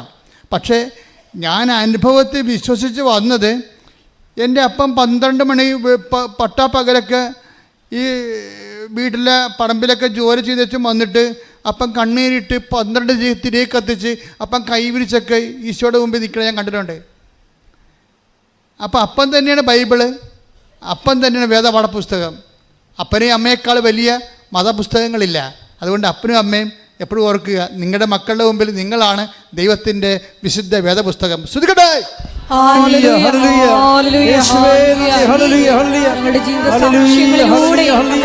മാതൃകയാകുവാൻ ഈ ആരാധനയിലൂടെ ഞങ്ങളെ അഭിഷേകം ചെയ്യണമേ. ആരാധന ആരാധന യേശുവേ ആരാധന. ഞാൻ കഴിഞ്ഞ ദിവസങ്ങളിൽ ഇവിടെ പ്രാർത്ഥിച്ചുകൊണ്ട് കുഞ്ഞിന് വേണ്ടി പ്രാർത്ഥിക്കുകയാണ്. ആ കുഞ്ഞിനെന്തോ ചെവി കേൾക്കാൻ പാടില്ല. ആ കുഞ്ഞിന് വേണ്ടി പ്രാർത്ഥിക്കുമ്പോൾ എന്നോട് അമ്മ പറഞ്ഞത്, ചെവി മൊത്തമല്ല, അല്പം കേൾക്കാൻ പാടില്ല. പക്ഷേ അമ്മ എന്നോട് പറഞ്ഞത്, കുഞ്ഞിന് ഭയങ്കര പേടിയാണ് അച്ഛാ, ഇരുട്ടിനെ പേടി, സ്വരത്തിൽ സംസാരിച്ച പേടി, അതാണ് ചീട്ടൽ എഴുതി വച്ചിരിക്കണത്. അപ്പോൾ ഞാൻ പ്രാർത്ഥിച്ചുകൊണ്ടിരിക്കുന്ന സമയത്ത് ഞാൻ പ്രാർത്ഥന ഇടയ്ക്ക് നിർത്തി. ഞാൻ പറഞ്ഞു, തള്ളേ, അത് നിങ്ങളുടെ നിലവിളി നിർത്ത്. നിങ്ങൾ ആരാണ്? നിങ്ങൾക്ക് ഒരു അമ്മയാകാനുള്ള യാതൊരു യോഗ്യതയുമില്ല. കാര്യം ഞാൻ ഓൺ ദി സ്പോട്ടിൽ പറയത്തില്ല ആൾക്കാരോട്, പിന്നെ വെച്ചിട്ട് പറയാൻ നമുക്ക് ആളെ കിട്ടത്തില്ലല്ല. ഞാൻ പറഞ്ഞു, നിങ്ങൾക്ക് പ്രസവിക്കാനോ ഒരു കുഞ്ഞിനെ വളർത്താനോ ഒരു യോഗ്യതയുമില്ല. എന്താ കാര്യം? ഇവർ എന്തെങ്കിലും നിസ്സാര കാര്യമാകുമ്പോൾ തന്നെ ആനമൂത്രം പോലെ ഇങ്ങനെ നിലവിളിക്കാൻ തുടങ്ങും. ഈ പെറ്റ കുഞ്ഞ്, ആ കുഞ്ഞുനാൾ മുതൽ ഇവരുടെ കണ്ണും കരച്ചിലും കണ്ട് ആ കൊച്ചിൻ്റെ ആത്മവിശ്വാസം തകർന്നു പോയി. കുഞ്ഞിന് പേടിയായി. ഇനി ഇവർ വേണമെങ്കിൽ പേടിപ്പിക്കുകയും ചെയ്യും, പറഞ്ഞ് പേടിപ്പിക്കുകയും ചെയ്യത്തില്ല. മാക്കാൻ പഞ്ഞു കൊക്കോ എന്നൊക്കെ പറഞ്ഞു കഴിഞ്ഞാൽ പേടിപ്പിക്കത്തില്ല. എന്തെങ്കിലും ചോറ് തിരിക്കാനാണെങ്കിലും മുല കൊടുക്കാനാണെങ്കിലും കുടിക്കുക, നമ്മൾ പേടിപ്പിക്കും. കുഞ്ഞുങ്ങളുടെ പേടിയെല്ലാം നിങ്ങൾ അമ്മമാരായിട്ട് പകർന്നിട്ടാണ്. പക്ഷെ ചില അമ്മമാരുണ്ട്, നല്ല ചങ്കൂറ്റം പോലെ നിൽക്കും. കൊച്ചു താഴെ വീണാൽ പോലും ആ തരതാഴ്ത്തുമെന്നുള്ളതാണ്. കൊച്ചുങ്ങളെ വീഴും, അതൊക്കെ തരതാഴ്ത്തുമെന്നുള്ളത്. നമ്മൾ ചെന്നാൽ മാത്രമേ നിലവിളിക്കത്തുള്ളൂ, അല്ലെങ്കിൽ ആ കൊച്ചു തരതാഴ്ന്നിട്ട് വരുവേ. നമ്മൾ എൻ്റെ അമ്മ മകളെ എന്നും പറഞ്ഞാൽ ഓടി ചെല്ലുമ്പോഴത്തേനും കൊച്ചു കയറാൻ തുടങ്ങും. നമ്മൾ ചെല്ലാനുണ്ടെങ്കിൽ കയറാൻ തുടങ്ങും കൊച്ചിന്, കാരണം സ്വരം കൂടും. നമ്മൾ മൈൻഡ് ചെയ്യില്ല. ആരും അമ്മ, നിങ്ങൾക്കറിയാമോ, അങ്ങോട്ടും ഇങ്ങോട്ടും കൊച്ചു നോക്കിയിട്ട് അങ്ങോട്ടും കൊച്ചു അമ്മനെ കണ്ടില്ലെങ്കിൽ തന്നെത്താഴ്ന്നിട്ട് ഒരു സംഭവം. അപ്പം നമ്മൾ എപ്പോഴും ശ്രദ്ധിക്കേണ്ട കാര്യം, കുഞ്ഞുങ്ങളുടെ ആത്മവിശ്വാസം കെടുത്തണം ഒന്നും ചെയ്യരുത്, മാനുഷികമായ ഭാഷയെ പറഞ്ഞാൽ. പക്ഷെ ദൈവം തൻ്റെ പുത്രൻ നമുക്ക് നൽകുമ്പോൾ നമ്മുടെ ഈ മാനുഷികാവകാശം ചില സമയത്ത് ഡാമേജ് ചെയ്യും. അതിൻ്റെ ഉദ്ദേശം എന്ന് വെച്ച് കഴിഞ്ഞാൽ, നീ ക്രിസ്തുവിനെ സ്വീകരിക്കാൻ വേണ്ടി മാനുഷികമായ ഒരു അഹങ്കാരത്തിൽ ക്രിസ്തുവിനെ സ്വീകരിക്കാൻ പറ്റത്തില്ല. താമറിനായാലും റൂത്തിനായാലും ഒക്കെ ഈ മനുഷ്യാത്മാവ് ലോകാത്മാവിത്തിൽ കൂടുതലാണ്. അതുകൊണ്ട് മറിയത്തിൻ്റെ അടുത്ത് വന്നപ്പോൾ മറിയം ആണ് ഒത്ത ആളായിട്ട് ദൈവത്തിന് കിട്ടിയത്. മറിയം ചില്ലറ പുള്ളിയല്ലേ. മറിയം എന്തെങ്കിലും പറഞ്ഞാൽ സമയമായെന്ന് മറിയം പറഞ്ഞാൽ എന്തുകൊണ്ടാണ് കർത്താവും പറയണത്? ആ സമയമായെന്ന് അമ്മ പറഞ്ഞാൽ സമയമായി. എന്ന് പറഞ്ഞാൽ എന്താ? മറിയത്തിനെ വിട്ടങ്ങനെ ദൈവത്തിന് ചെയ്യാൻ പറ്റത്തില്ല. എത്ര 4000 കൊല്ലത്തെ സ്ത്രീകളെ മുഴുവനും ഇൻ്റർവ്യൂ ചെയ്ത് മാറ്റിയിട്ടല്ലേ ഈ ആളെ എടുത്തിരിക്കണത്. അപ്പോൾ ആൾ ചില്ലറപ്പുള്ളിയൊന്നും അല്ലല്ലോ. അതാണ് വിഷയം. ആളെ മനസ്സിലാക്കണം നമ്മൾ ആദ്യം. അപ്പോൾ എന്താ സംഭവിച്ചതെന്ന് വെച്ചാൽ, അമ്മ പറഞ്ഞു, അപ്പാ പറഞ്ഞ് എനിക്ക് മനസ്സിലായി, ഇത് നല്ല റിസ്ക്കുള്ള പരിപാടിയാണ്, ഇത് 10-33 കൊല്ലത്തെ പദ്ധതിയാണ്, ഇത് ചോരയും കണ്ണീരും മാത്രമേ ഈ പദ്ധതിയിലുള്ളൂ, ഞാൻ കുരിശിന് ചുവട്ടി വരെ നിൽക്കണമെന്നൊക്കെ എല്ലാം. കാരണം ഹൃദയത്തിൽ സംഗ്രഹിച്ചു എന്ന് പറയുമ്പോഴേ ടോപ്പ് വെളിപാട് നടക്കുമ്പോൾ അമ്മ ഉടനെ അതിനെക്കുറിച്ച് സംസാരിക്കത്തില്ല. കാരണം സംസാരിച്ചുകൊണ്ട് കാര്യമില്ലാത്ത വിഷയമാണ്. അതെന്ത് ചെയ്യും? അമ്മ അത് ഹൃദയത്തിൽ സംഗ്രഹിക്കും. കുരിശിൻ്റെ അംശമുള്ള നമ്മുടെ പെസഹാപ്പത്തിലൊക്കെ കുരിശ് വെച്ച് വരത്തില്ലേ? അപ്പോൾ കുരിശ് വെച്ച് വരുന്ന അനുഭവങ്ങളുണ്ട്. അതിൽ തന്നെ കുരിശ് വെച്ച് വരുന്ന അനുഭവങ്ങളുണ്ട്. കുരിശ് വെച്ച് വരുന്ന അനുഭവങ്ങൾ അമ്മ കഴിച്ചാൽ പിന്നെ മിണ്ടത്തില്ല. അമ്മ മിണ്ടാണ്ടിരിക്കും. എന്താ കാര്യം? ഇത് കാൽവരി വരെ പോകുന്ന ഒരു പദ്ധതിയാണിത്. ചെറിയ യാത്രയല്ല. ഇതിപ്പോൾ ടൈമിൽ ചെയ്ത് തീർക്കാനുള്ളതല്ല. അതുകൊണ്ട് ഹൃദയത്തിൽ സംഗ്രഹിച്ച് അതേക്കുറിച്ച് ധ്യാനിച്ചുകൊണ്ടിരിക്കും. ഈ ധ്യാനം ആദ്യം തുടങ്ങിയ മംഗളവാർത്ത സമയത്തിലാണ്. മംഗളവാർത്തയിൽ പെട്ടെന്ന് അമ്മ പറഞ്ഞു, അപ്പാ പറഞ്ഞ എല്ലാം എനിക്ക് മനസ്സിലാകുന്നുണ്ട്, പരിശുദ്ധാത്മാവിനോട് പറയണ്ടേ, എനിക്കിതിനകത്ത് ഒന്നേ പറയുന്നുള്ളൂ, ഇനി എന്തെല്ലാമൊക്കെ കാഷ്വാലിറ്റി ഉണ്ടായാലും behold the hand made of the Lord, ഇതാ കർത്താവിൻ്റെ ദാസി. പിന്നെന്ത് ചെയ്യണം? നിൻ്റെ വചനം പോലെ എന്നിൽ നിറവേറട്ടെ. അപ്പോഴേ ക്രിസ്തുവിനെ സ്വീകരിക്കാൻ വേണ്ടി എന്താണ് ചെയ്യേണ്ടതെന്ന് അമ്മയാണെന്ന് ലോകത്തോട് പറയണത്. എന്താണ് കാര്യം? മറിയം ദാവീദിൻ്റെ വംശത്തിൽ ജനിച്ചു, രാജകീയമായിട്ടുള്ള കുടുംബ പാരമ്പര്യമുണ്ട്, തറവാട്ട മഹിമയുണ്ട്. മറിയം ആസാനൊന്നും പറയണില്ല. ബൈബിളാണ് ലൂക്കായും മത്തായും ഒക്കെ മറിയത്തിൻ്റെ രാജകീയമായിട്ടുള്ള പാരമ്പര്യമൊക്കെ പറയണത്, തറവാട്ട മഹിമ പറയണത്. അമ്മ പറഞ്ഞ് ഈ തറവാട്ട മഹിമ പുസ്തകത്തിലെ പുലി പോലെ, പുസ്തകത്തിലെ പശു പോലെയാണ്, ഇതൊന്നും പുല്ല് തിന്നത്തില്ല. നമുക്കറിയാം നിൻ്റെ മഹിമകളൊന്നും പുല്ല് തിന്നത്തില്ല. അതുകൊണ്ട് അമ്മ എന്ത് പറയും? ആ സംഭവമൊക്കെ ഞാൻ ഇവിടുന്ന് മാറ്റണത്. എനിക്കിതേ പറയാനുള്ളൂ, ഇതാ കർത്താവിൻ്റെ ദാസി. നിങ്ങൾ പരാജയപ്പെടുമ്പോഴും തോക്കുമ്പോഴും അമ്മയോട് ചേർന്ന് ആ പ്രാർത്ഥന പ്രാർത്ഥിക്കണം. എന്താണ്? ഇതാ കർത്താവിൻ്റെ ദാസി, നിൻ്റെ വചനം പോലെ എന്നിൽ നിറവേറട്ടെ. അപ്പോഴെന്ത് പറയും? അപ്പം നീ ക്രിസ്തുവിനെ നീ സ്വീകരിച്ചിരിക്കും. കയ്യടിക്കടെ സ്തുതിക്കടെ ഹല്ലേലൂയ.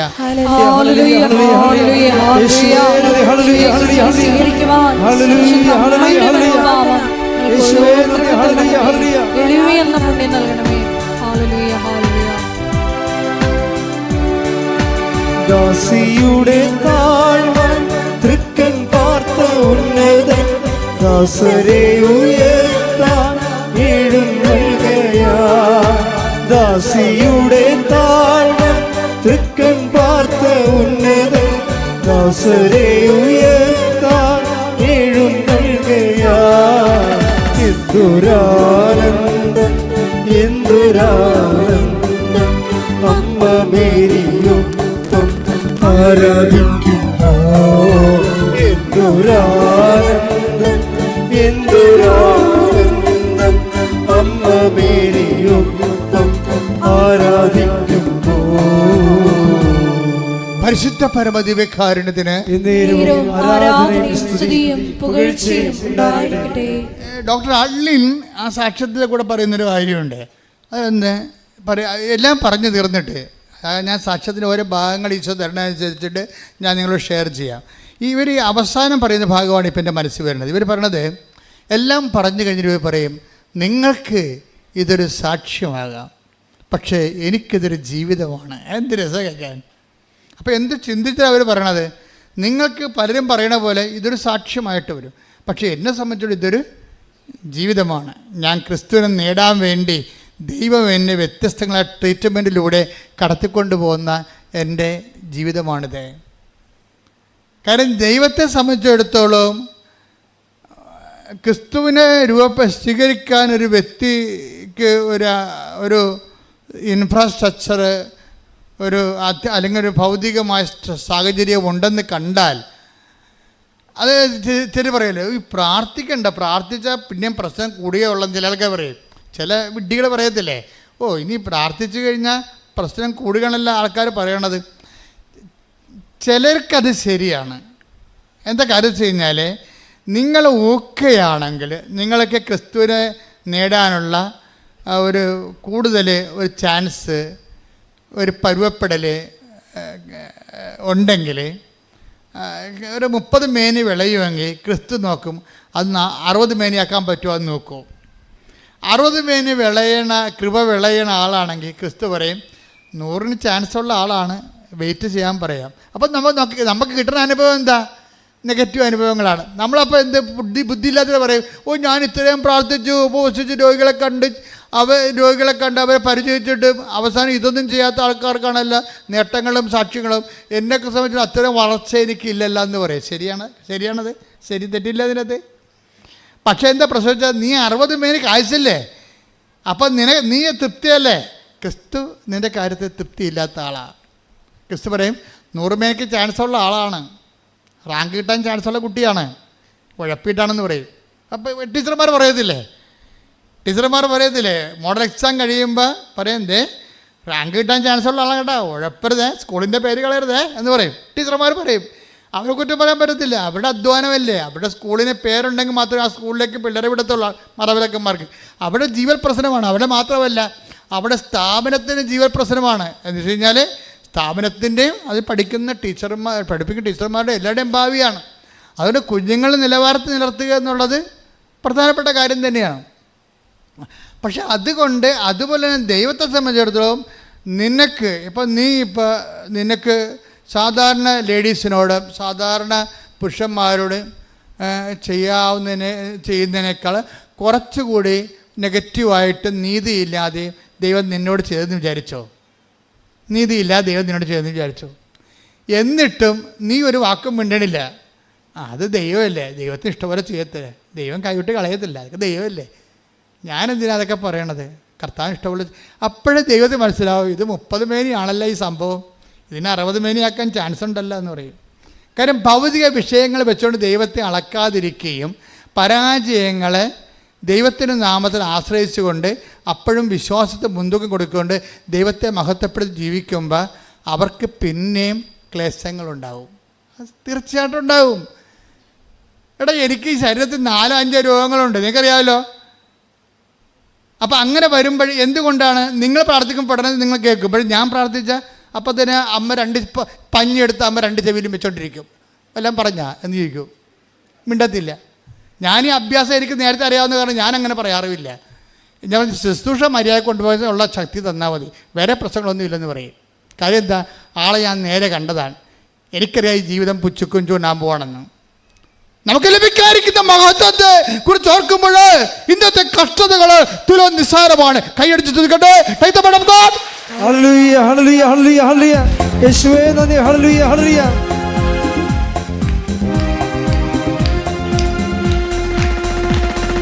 കഷ്ടങ്ങൾ സാരമില്ല, കണ്ണുനീർ സാരമില്ല, കഷ്ടങ്ങൾ സാരമില്ല, കണ്ണുനീർ സാരമില്ല. നിത്യതേജസ്സിൽ ഘനമോർത്തിടുമ്പോൾ ഞൊടി നേരത്തേക്കുള്ള കഷ്ടങ്ങൾ സാരമില്ല, കണ്ണുനീർ സാരമില്ല. പരിശുദ്ധ പരമദിവ്യകാരുണ്യത്തിന് എന്നേരവും ആരാധനയും സ്തുതിയും പുകഴ്ചയും ഉണ്ടായിരിക്കട്ടെ.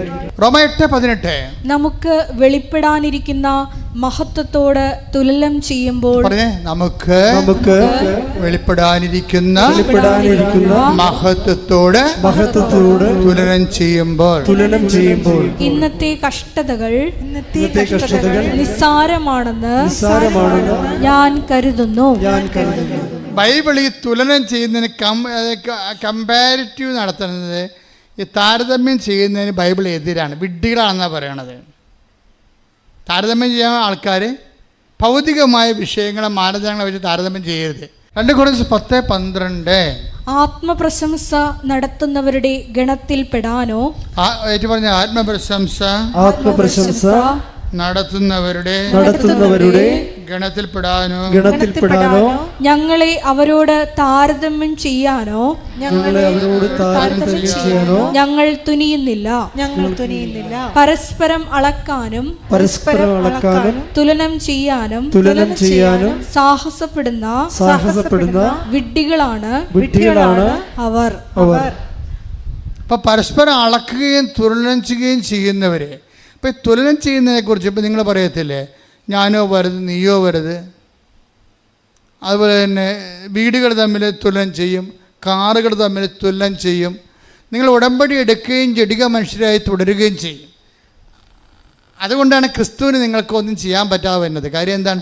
പരസ്പരം ജഡിക മനുഷ്യരാണോ അല്ലയോ എന്നറിയണമെങ്കിൽ നിങ്ങളെ ശരിക്കും പേരുകെട്ട വായി നോക്കികളായിരിക്കും. ശരിക്കും പറഞ്ഞാൽ വായി നോക്കികളെന്ന് പറഞ്ഞു കഴിഞ്ഞാൽ ഈ അണിൻ്റെ പിടിൻ്റെ മുഖത്ത് നോക്കണമല്ല. പുറത്തിറങ്ങിയ നിങ്ങളുടെ അടുത്തുള്ള വീടൊക്കെ എത്ര നിലയുണ്ട്, അവിടെ വീട്ടിൽ ചെല്ലുമ്പോൾ എത്ര മുറിയുണ്ട്, അവിടെ കാർ ഏത് കമ്പനിയാണ് എന്നൊക്കെ നോക്കണം. അതാണ് വായി നോട്ടം എന്ന് പറയുന്നത്. ഇനി വായി നാറ്റം എന്നും പ്രധാനമുണ്ട്. പല്ല് തേക്കാതെ നടക്കണ വായിക്കല്ല. എന്ത് പറഞ്ഞാലും ആൾക്കാരുടെ കുറ്റം പറയണ വായി നാറ്റം എന്ന് പറയണ. ഈ ഉടമ്പടി എടുത്തിട്ട് വായി നോട്ടവും വായി നാറ്റവും ഉണ്ടെങ്കിൽ കുറച്ച് താമസിക്കും ഈ ഉടമ്പടി റൈപ്പായി എടുക്കാൻ. കാര്യം നിങ്ങൾ ജഡിക മനുഷ്യരാണെന്ന് ദൈവം പറയും. കാര്യം നിങ്ങൾ തുലനം ചെയ്യുന്നു. ഇപ്പം നിങ്ങൾ കെട്ടിയെടുത്ത് കാനഡയിൽ പോകാൻ പോണത് ആൻറ്റിയുടെ മക്കൾ പോയത് കൊണ്ടല്ലേ. അവർ മര്യാദയ്ക്ക് എവിടെയെങ്കിലും ഉദ്യോഗസ്ഥൻ മേടിച്ചെങ്കിൽ അവർ നിങ്ങൾ പോകുമോ? പോകത്തില്ല. അവർ 10 പുത്തം കൊണ്ടുവന്ന് കഴിയുമ്പോൾ അവരെയും നിങ്ങളുടെ കയ്യിൽ അഭ്യാസം കാണിക്കും. വലിയ ആവശ്യമില്ലെങ്കിലും വലിയ വീടൊക്കെ ഉണ്ടാക്കും. അപ്പോൾ പിന്നെ നാട്ടുകാർ നോക്കുമ്പോൾ നിങ്ങളുടെ വീടാണെന്ന് പറഞ്ഞാൽ ആ വീട്ടിൽ കയറി ഞങ്ങളെ നിങ്ങളുടെ വീടാണെന്ന് വിചാരിച്ച് അവിടെ പോയെന്ന് പറയും. വല്ല കാര്യമുണ്ടാ? പിന്നെ നിങ്ങൾ അവിടെ നിർത്തിക്കൊണ്ട് അവിടെ തന്തയ്ക്ക് വിളിക്കും. അപ്പോൾ ഉടമ്പടി പഴയ മനുഷ്യരായിട്ട് തുടരുന്ന ഒത്തിരി ആൾക്കാരുണ്ട്. ഉടമ്പടി പുതുക്കുന്നതിൻ്റെ ഉദ്ദേശിക്കുക എന്ന് പറയുന്നത് നിങ്ങൾ ആ പേപ്പർ കൊണ്ടൊന്ന് ടിക്ക് ചെയ്യുന്നതല്ല ഉദ്ദേശിക്കുന്നത്. നിങ്ങൾ ഈ ജഡിക മനുഷ്യരിൽ നിന്ന് ക്രിസ്തുവിനെ സ്വീകരിക്കുന്ന, സർവോപരി ഒന്നാമതായി ക്രിസ്തുവിനെ നേടുന്ന, ക്രിസ്തുവിനെ നേടാൻ വേണ്ടിയെല്ലാം കുപ്പയെ കരുതുന്ന ആത്മീയ മനുഷ്യരാണെങ്കിൽ നിങ്ങൾക്ക് തുലനം ചെയ്യാൻ വേണ്ടി ദൈവം തന്നിരിക്കണത് എന്താണ്? നമുക്ക് ലഭിക്കാതിരിക്കുന്ന മഹത്വത്തെക്കുറിച്ച് ഓർക്കുമ്പോഴേ, തുലനം ചെയ്യുമ്പോഴേ. അതാ റോമർ 8:18 എന്ന് പറഞ്ഞാൽ നമുക്ക് ലഭിക്കാനിരിക്കുന്ന മഹത്വത്തെക്കുറിച്ച് തുലനം ചെയ്യുമ്പോൾ അവിടെയാണ് തുലനം വരണത്. എന്തെങ്കിലും തുലനം ചെയ്യാനുണ്ടെങ്കിൽ വീട്, ജോലി, കാറ്, ആരോഗ്യം, സൗന്ദര്യം, ഇങ്ങനെ അഴിഞ്ഞു പോണ കാര്യങ്ങളൊന്നുമല്ല തുലനം ചെയ്യേണ്ടത്. നിങ്ങൾ അങ്ങനെ തുലനം ചെയ്യുന്നവരാണ് നിങ്ങളെങ്കിൽ ദൈവത്തിൻ്റെ കണക്ക് പുസ്തകത്തിൽ നിങ്ങൾ ജഡികരെന്ന് പറയും. ജഡാത്മാവിനെ, ഇപ്പം ദൈവാത്മാവിനെ നയിക്കപ്പെടുന്നവർ റോമ 8:14 അനുസരിച്ചുകൊണ്ട് ദൈവത്തിൻ്റെ മക്കളാണെങ്കിൽ തീർച്ചയായിട്ടും ലോകാത്മാവിനെ നയിക്കപ്പെടുന്നവർ ലോകത്തിൻ്റെ സന്തതികളാണ്. ലോകത്തിൻ്റെ സന്തതികളാണെങ്കിൽ കവനൻ്റ് ചെയ്തെന്ന് പറഞ്ഞാൽ പോലും, അതായത് ലോകത്തിനും ഈ ലോകാരൂപി മൂക്കണാണ് ദുഷ്ടാരൂപി എന്ന് പറയണത്. നിനക്കറിയാലോ, ഒരിക്കലും ഡയറക്റ്റായിട്ട് ദുഷ്ടാരൂപി നമ്മളിലേക്ക് വരത്തില്ല. കാര്യം നമുക്ക് ജ്ഞാനസ്ഥാനം, കുംഭസാരം, കുർബാനം, കൂദാശ ജീവിതമൊക്കെ ഉള്ളതാണല്ലോ. അതുകൊണ്ട് ഡയറക്റ്റായിട്ട് ദുഷ്ടാരൂപി കയറി പിടിക്കത്തില്ല. പക്ഷേ ദുഷ്ടാരൂപി അവിടെ ഒരു തന്ത്രം കാണിക്കുകയാണ് ചെയ്യണത്. എന്താ വെച്ചാൽ ലോകാരൂപിയെ കൊണ്ടുവന്ന് ആദ്യം പോസ്റ്റ് ഇടുക. അവനെ പോസ്റ്റ് ഇടുന്നത് എന്താണ്? ലോകാരൂപിയെ കൊണ്ടുവന്ന് പോസ്റ്റ് ഇടും. എന്ന് വെച്ച് കഴിഞ്ഞാൽ കൂട്ടുകാർ ഒരു ഇന്ന കോളേജിൽ പഠിച്ചു, എന്നിട്ട് അവൾ ഇവിടെ കുറേ കല്യാണം അവൾക്ക് വന്നതാണ്, ആ കല്യാണം ഒന്നും എടുത്തില്ല, എന്നിട്ട് അമേരിക്കൻ PR ഉള്ള ആളെ മാത്രമേ അവളെ കെട്ടിയുള്ളൂ. അത് കാരണം അവളും കൂട്ടുകാരെയും കൂടി ഫേസ്ബുക്കിൽ, വാട്സപ്പിലുമൊക്കെ അവർ രണ്ടും കൂടി അവിടെ ഇവിടെയൊക്കെ കറങ്ങണ ഫോട്ടോ ഇടുമ്പോൾ നീ ഓർക്കും, ദൈവമേ. ചെറിയ പറയും, അതിന് അവൾ പറയും, എടി പ്രസവിക്കണമെങ്കിൽ ഇവിടെ വന്ന് പ്രസവിക്കണം. അയ്യോ ആണ്, അവിടെയാണ് പ്രസവിക്കേണ്ടത്. ഇത്രയും നാൾ ഇവിടെ പ്രസവിക്കാൻ നമ്മൾ വിചാരിച്ചിരിക്കുന്നത്. ഇപ്പം കൂട്ടുകാരത്തി പറഞ്ഞാൽ അവിടെ പോയി പ്രസവിക്കണം. അപ്പം അവിടെ വന്ന് പ്രസവിച്ചാൽ എന്താ കുഴപ്പം? അല്ല, അവിടെ വന്ന് പ്രസവിച്ചാൽ ഇവിടുത്തെ പിന്നെ മൊത്തം ആനുകൂല്യം കിട്ടും. ദൈവമേ, നമ്മുടെ കയ്യിൽ നിന്ന് കാഴ്ച പോകുമല്ലോ ഇവിടെ പ്രസവിച്ചാൽ. അപ്പോൾ പിന്നെ ഐഡിയ മാറി. ഇവിടെ പ്രസവിച്ചാൽ നമ്മുടെ കയ്യിൽ നിന്ന് കാശ് പോവില്ല. കാര്യം ഇപ്പം നാട്ടുകാർക്കും വീട്ടുകാർക്കും വേണ്ടി നമുക്ക് ഈ മെഡിക്കൽ കോളേജിൽ പോയി പ്രസവിക്കാൻ പറ്റുമോ? പ്രസവിക്കാൻ കൊച്ചൊക്കെ പുറത്ത് വരുവേ. അതല്ല പ്രശ്നം. ഇവിടുത്തെ ബന്ധുക്കാർ കാണാൻ പറ്റത്തില്ല, അതല്ലേ പ്രശ്നം. അതുകൊണ്ട് നമ്മളെത്ത് മെച്ചമായ ഹോസ്പിറ്റലിൽ പോയിട്ട് ആദ്യം മുറി ബുക്ക് ചെയ്യും. മുറി ബുക്ക് ചെയ്ത് എന്താ കാര്യം? എന്താ, ബന്ധുക്കൾക്ക് വരണ്ടേ, കൊച്ചിനെ കാണണ്ടേ, അവരുടെ സ്റ്റാറ്റസിനെ പറ്റിയ മുറി. അപ്പം നമ്മൾ ഓപ്പറേഷൻ അല്ല, ഈ പ്രസവം എല്ലാം കഴിഞ്ഞ് വീട്ടിൽ വന്ന് ബന്ധുക്കളെയും സ്വന്തപ്പെട്ടവരെ എല്ലാവരും അവരുടെ സ്റ്റാറ്റസൊക്കെ തൃപ്തിപ്പെടുത്തി വീട്ടിൽ വരുമ്പോൾ നമ്മുടെ കിഡ്നി കൊണ്ട് ആശുപത്രിക്കാർ പോകും. അതില്ല, അവരടിച്ച് മാറ്റി, കഴിത്തേക്ക് കാശാകത്തില്ലേ. ഒരു ദിവസം 16 രൂപയൊക്കെ 4000, 3000, 5 രൂപയൊക്കെ മുറുക്കി ചാർജ് വരികയാണ്. അപ്പോൾ ഈ ലോകത്തിൻ്റെ ഒരു അഭ്യാസമുണ്ട്. ഈ അഭ്യാസത്തിൻ്റെ കൂടെ നിന്ന് കഴിയുമ്പോൾ, കുറേ നാൾ നിന്ന് കഴിയുമ്പോൾ നമ്മൾ ഓർക്കും നമ്മളത്ര കുറഞ്ഞ പുള്ളിയൊന്നും അല്ലെന്ന് ഓർക്കും. നമ്മളത്ര കുറഞ്ഞ പുള്ളിയല്ല. ഇതാണ് ലോകാരൂപി എന്ന് പറയണത്. ഈ ലോകാരൂപിയായിട്ടാണ് ആദ്യം വരണത്. ഇവൻ തലേ തുണിയിട്ടുണ്ട്, പാത്ത് കുടയും പിടിച്ചൊക്കെ വരും. അകത്ത് കയറി കഴിഞ്ഞിട്ട് കുടയും തുണിയും മാറ്റി നമ്മൾ മാതാവ് പിശാചാണല്ലോ ഇരിക്കണതെന്ന് അപ്പോഴും നമ്മൾ അറിയത്തുള്ളൂ. ഇപ്പം വരുമ്പോൾ അറിയത്തില്ല, ലോകാരൂപിയായിട്ടേ വരത്തുള്ളൂ. പക്ഷേ ഇവൻ അവിടെ ഇരുന്ന് മൂത്ത് ദുഷ്ടാരൂപിയായിട്ട് കൺവേർട്ട് ചെയ്യപ്പെടും. ദുഷ്ടാരൂപിയായി കഴിഞ്ഞാൽ പിന്നെ ആര് നന്നാകുമ്പോഴും നമുക്ക് നെഞ്ചുവേദന ഉണ്ടാകും. അവിടെ പ്രശ്നം. അവർക്ക് ശമ്പളം പെൻഷൻ കിട്ടിയില്ലെന്ന് പറയുമ്പോൾ നമുക്ക് ഭയങ്കര സന്തോഷം. അയ്യോ അതിന് പെൻഷൻ കിട്ടാഞ്ഞിരുന്ന ഭാഗം. ഇപ്പോൾ പെൻഷൻ കിട്ടിക്കഴിഞ്ഞാൽ നമ്മുടെ തലയിൽ നിറങ്ങും. അപ്പോൾ തള്ളക്ക് പെൻഷൻ കിട്ടില്ലെങ്കിൽ പോലും അമ്മയും മകരുമൊക്കെ സന്തോഷമാണ്. ഒരു സന്തോഷ വാർത്ത എന്താണ്? അമ്മയുടെ പെൻഷൻ കിട്ടിയില്ലെന്ന്. അതല്ലേ എന്താ? പെൻഷൻ കിട്ടിക്കഴിഞ്ഞാൽ പെമ്മക്കൾ മേടിക്കാൻ വേണ്ടി വരും. പിന്നെ ഈ പെമ്മക്കളുടെ അമ്മയുടെയും 10 ക്ലാസ് ഞാൻ കാണണം. തള്ളക്ക് പെൻഷൻ കിട്ടിയില്ലെങ്കിൽ അതേ സമയം ഞാൻ ഉടമ്പടി എടുത്തതാണ്, പക്ഷേ പെൻഷൻ കിട്ടിയില്ലെങ്കിൽ അതൊരു കെറ്റിക്കാര്യമല്ലേ. പെൻഷൻ കിട്ടിയില്ലെങ്കിൽ നിൻ്റെ ഭർത്താവിൻ്റെ കയ്യിൽ നിന്ന് കാശ് പോവും. പക്ഷേ എന്നാലും മരുമകൾ നാത്തം കെട്ടിയെടുത്ത് വീട്ടിൽ വരത്തില്ലല്ല. അവളുടെ അമ്മയുടെ കൂടി 10 ക്ലാസ് ഞാൻ കാണണമല്ലോ എന്ന് ചോദിക്കുമ്പോൾ പെൻഷൻ കിട്ടാത്തപ്പോൾ ഒരു സന്തോഷം. കിട്ടാത്ത നെഗറ്റീവ് കാര്യത്തിന് പോലും സന്തോഷം വരികയാണ്. ഇതിനാണ് ദുഷ്ടാരൂപി എന്ന് പറയുന്നത്. പിടികിട്ടിയ ക്ലിയർ അല്ലേ? നിങ്ങൾക്ക് മനസ്സിലായല്ല? കൈയടിച്ച് ശ്രദ്ധിക്കട്ടെ.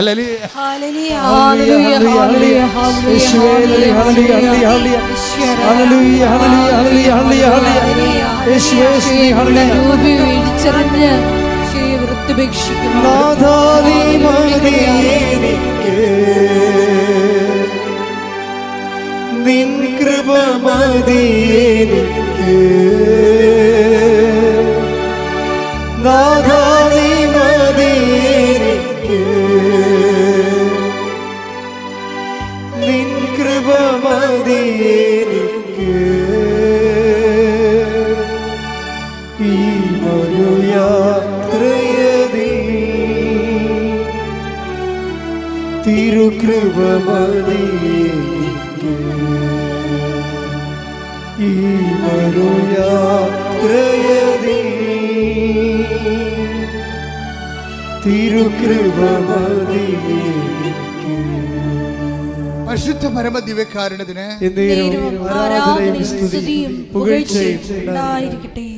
ഡോക്ടർ ആൽഡിൻ അടുത്ത സ്റ്റെപ്പ് എന്താണെന്ന് വെച്ച് കഴിഞ്ഞാൽ ഇവർ IELTS തോറ്റു.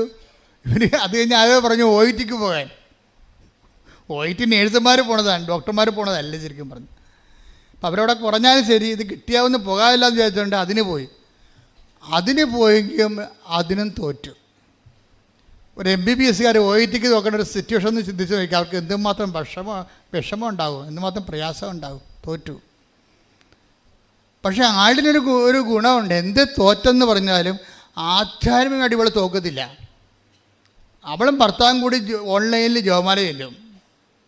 തോറ്റ ദിവസം ആയാലും ശരി സന്തോഷത്തോടെ ജപമാല ചെല്ലും. തോറ്റാലും നമ്മളെപ്പോഴും ഓർക്കേണ്ടത് ഈ ക്രിസ്തുവിനെ മുറുകെ പിടിക്കുന്ന ആൾക്കാർക്ക് തോൽവിയില്ല. അവിടെയാണ് വിഷയം വരുന്നത്. ക്രിസ്തു കൂടെ ഇല്ലെങ്കിലാണ് ഇതെല്ലാം തോൽവിയായിട്ട് വരണത്. പിന്നെ നിരാശയായി ചിലപ്പോൾ കെട്ടിത്തൂങ്ങിയെന്ന് വരും. ക്രിസ്തു കൂടെ ഉള്ളത് കാരണം തോൽവിയില്ല. അവൾ ചാച്ച ഞാൻ തോറ്റു കേട്ടാ, ഇനി എന്ത് ചെയ്യുമെന്ന് അറിയത്തില്ല, പക്ഷെ എന്ത് ചെയ്യുമെന്ന് അമ്മക്കറിയാവില്ല എന്ന് പറഞ്ഞുകൊണ്ട് കൊന്തയില്ല. അങ്ങനെ കുറച്ച് നാളൊക്കെ ജീവിച്ചും പറഞ്ഞ് ചാച്ച ഞാൻ കയറി വരട്ടെ. എവിടെ? UK നമുക്ക് അവിടെ ഫ്ലാപ്പ് എഴുതാമല്ലോ. ഞാനവിടെ ഇവിടെ OIT IELTS കിട്ടാത്ത ആൾ അവിടെ പോയി എൻട്രൻസ് ടെസ്റ്റ് ഫ്ലാപ്പ് എഴുതാൻ പോയി. അവിടെ പോയി എഴുതി. UK പോയി ഫ്ലാപ്പ് എഴുതി കഴിഞ്ഞപ്പോൾ ഭയങ്കര സന്തോഷം. എന്താണെന്ന് വെച്ചാൽ എല്ലാം അറിയാവുന്ന സംഭവം. അതായത് എല്ലാ ക്വസ്റ്റ്യൻസും എല്ലാ സംഭവവും, അതായത് 90 മാർക്കും കട്ടനറ്റായിട്ട് അറിയാവുന്ന കാര്യങ്ങൾ മാത്രമാണ്. ബാക്കിയാണ് കുറച്ച് അംബിഗസ് ഉള്ളത്. അപ്പോൾ രക്ഷപ്പെട്ടു. ഇനിയിപ്പോൾ നമുക്ക് മുന്നോട്ട് പോകാൻ ഇതായിരിക്കും ദൈവഹിതം എന്നൊക്കെ വിചാരിച്ച ആൾ സന്തോഷമായിട്ടിരിക്കുകയാണ്. കുറച്ച് കഴിഞ്ഞപ്പോൾ ഫ്ലാപ്പ് തോറ്റു. ഒന്ന് ചിന്തിച്ച് നോക്കിയോ, ഒരു അനുഭവം. അതാണ് ആൾഡിൻ പറയണത്. നിങ്ങൾക്കിതൊരു സാക്ഷ്യമാണ്, എനിക്കിതൊരു ജീവിതമാണെന്ന്. അതാണ് കാരണം. ഫ്ലാപ്പ് തോറ്റു. ഇപ്പം ഞാനിവിടെ അത് കേട്ടോണ്ട് നിൽക്കുകയായിരുന്നു, ഫ്ലാപ്പിന് ജയിക്കുമെന്ന് വിചാരിച്ചുകൊണ്ടിരിക്കുകയായിരുന്നു. കാര്യം അത്രയും സ്പിരിച്വൽ ഇൻവെസ്റ്റ്മെൻ്റ് ഉണ്ട് ഇവർക്ക്. എന്നിട്ട് ഇവർ വിട്ടുകൊടുക്കാൻ തയ്യാറല്ല. ഇവരെന്താ വെച്ചാൽ ഇവർ വന്ന ശേഷം ഇവർ ഫോണിലൂടെ കരയും. അമ്മയെടുത്ത് ഫോണെടുത്തിട്ട് സഹിക്കാൻ പറ്റാതെ കരയും. കരയുമ്പോൾ അമ്മ പറയുന്നൊരു വാക്കുണ്ട്, മകളെ ജനിച്ച കാലം മുതൽ നിന്ന് വരെ നീ കരഞ്ഞ് ഞാൻ കണ്ടിട്ടില്ലെന്ന്, നീ ഇപ്പം കരഞ്ഞപ്പോൾ എന്തോ വലിയ സംഭവമായി പോയില്ല. അതാണ് അവൾ കരയണ ആളല്ല ശരിക്കും പറഞ്ഞാൽ, ഗഡ്സുള്ള ആളാണ്. അമ്മ പറയും ജനിച്ച കാലം മുതൽ ഇന്ന് വരെ നീ കരയണത് ഞാൻ കണ്ടിട്ടില്ല, നീ ഇപ്പം കരഞ്ഞപ്പോൾ എനിക്ക് വല്ലാതെ തോന്നണമെന്ന്. കാര്യം ഇവരുടെ അമ്മയുടെ ആത്മവിശ്വാസം പോകും. അമ്മയുടെ ആത്മവിശ്വാസം പോയാലും ഈ ക്രിസ്തു ഇവരിലുള്ള കാരണം ഇവളുടെ ആത്മവിശ്വാസം പോകത്തില്ല. ഇവൾ തിരിച്ച് UK നിന്ന് ഇന്ത്യയിൽ വരും, മദ്രാസിൽ വരും. മദ്രാസിൽ വന്നിട്ട് വീണ്ടും പരീക്ഷ. നിങ്ങൾ ഓർക്കണം, നിങ്ങൾ വീഴുമ്പോഴൊക്കെ എഴുന്നേക്കാൻ തോന്നിക്കണമെന്നുണ്ടെങ്കിൽ ഈ വീണിട്ടും എഴുന്നേറ്റ ക്രിസ്തു നിങ്ങളുണ്ടെന്ന് നിങ്ങൾ ഉറപ്പ് വരുത്തണം. കൈയടിക്കട്ടെ, ശ്രദ്ധിക്കട്ടെ. ഞങ്ങളുടെ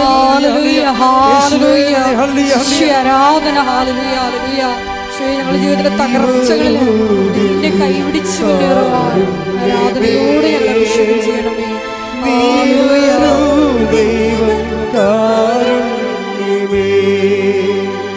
ജീവിതം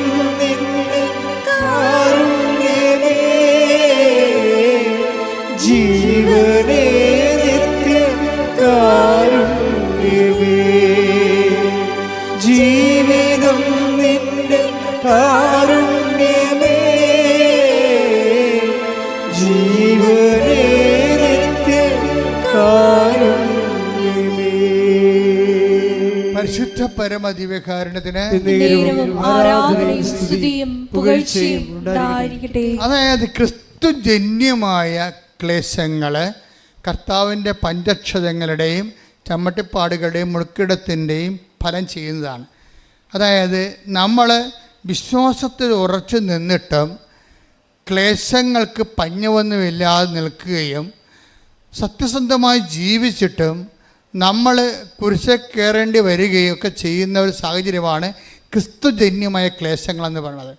ഈ ക്രിസ്തുജന്യമായ ക്ലേശങ്ങളുടെ അന്തരാർത്ഥങ്ങളെ നമുക്ക് വിവേചിച്ച് തരണമെങ്കിൽ വിസ്ഡം ഉണ്ടാകണം, ജ്ഞാനമുണ്ടാകണം. അതുകൊണ്ട് ആ ജ്ഞാനമെന്ന് പറയണത് ഇപ്പം സംഭവിക്കുന്നത് എന്താണെന്നുള്ളത് അറിവാണ്, എന്തിനാണെന്നുള്ളതാണ് ജ്ഞാനം. മനസ്സിലായില്ലേ?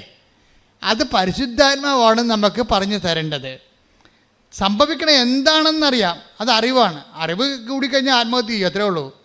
പക്ഷേ സംഭവിക്കണത് എന്തിനാണെന്നറിയണം, അതിന് പരിശുദ്ധാത്മാവ് വേണം. അപ്പോൾ ഇവൾക്ക് പരിശുദ്ധാത്മാവ് ഇത്തിരി കൂടുതൽ പ്രവർത്തിക്കാൻ പറ്റിയ ഫോർമാറ്റാണ് ഇവളിലുള്ളത്. അതുകൊണ്ടാണ് ഇവൾ പതറാത്തത്. അവൾ കരഞ്ഞു എന്നുള്ള കാര്യം അവളുടെ അമ്മയടുത്ത് കരഞ്ഞെന്ന് നിസ്സാര കാര്യമാണ്. അവൾക്ക് സങ്കടം സഹിക്കാൻ വരാറൊന്നും കരഞ്ഞില്ല, അവളുടെ അമ്മയടുത്ത് കരഞ്ഞു, അത് ഇറ്റ്സ്. പക്ഷേ എന്നാലും തൻ്റെ ദൗത്യങ്ങളിൽ നിന്ന് പിന്തിരുന്നില്ല. അവൾ അടുത്ത ടിക്കറ്റ് എടുത്തിട്ട് നാട്ടിലോട്ട് പോരും. നാട്ടിൽ വന്ന് കൃപാസനം പത്രം മേടിച്ച് ഇവിടെ വന്ന് ഉടമ്പടി പുതുക്കും. ഉടമ്പടി പുതുക്കിയിട്ട് ഇതിനെക്കുറിച്ച് ഗുണമോ ദോഷമോ അമ്മയോട് പറയത്തില്ല. ഇവിടെ ആളിരിപ്പുണ്ടല്ലോ, പറയാമല്ലോ, പറയത്തില്ല. കാര്യം ഇവളുടെ മനസ്സിൽ ആത്മാവ് പറയുന്നുണ്ട്, ദൈവത്തിൻ്റെ വഴികളിലൂടെ തന്നെ കൊണ്ടുപോവുകയാണ്. അപ്പോൾ നമുക്ക് പറയാനുള്ള ഒന്ന് മാത്രമേ ഉള്ളൂ, ഇതാ കർത്താവിൻ്റെ ദാസി എപ്പോഴും എന്ത് ചെയ്യും? മിണ്ടത്തില്ലല്ലോ, സംസാരിക്കത്തില്ല. അപ്പോൾ ഇവിടെ മിണ്ടാതെ പോയിട്ട് കൃപാസനം പത്രം തമിഴ് പത്രം മേടിച്ച് കൊണ്ടുപോയി ആ മദ്രാസിൽ എല്ലായിടത്തും ചേന്നേരെ കൊടുത്ത് നോക്കുമ്പോൾ ഓട്ടോറിക്ഷക്കാർ ഇവരെ കരുത്തേക്ക് കയറി. നിങ്ങൾക്ക് നാണമുണ്ടാ? ഈ പദ്ധതി മതം മാറ്റമാണ്, ആന കൂനെന്നൊക്കെ പറഞ്ഞ് ഇവരെ കരുത്തേക്ക് അറിയാൻ. അപ്പോൾ ഡോക്ടർ ഇവരോട് ചോദിക്കും, നിങ്ങൾ എന്തുകൊണ്ട് ഈ പത്രം വാങ്ങിക്കുന്നില്ല എന്ന് എന്നോട് പറയണം. അവരോട് ഫൈറ്റാണ്, പത്രം കൊടുക്കാൻ വന്ന ആളാണ്. അവരുടെ ഫൈറ്റ്, എന്തുകൊണ്ട് ഈ പത്രം വാങ്ങിക്കുന്നില്ല എന്ന് നിങ്ങൾ എന്നോട് പറയണം. ഞാനൊരു ഡോക്ടറാണ്,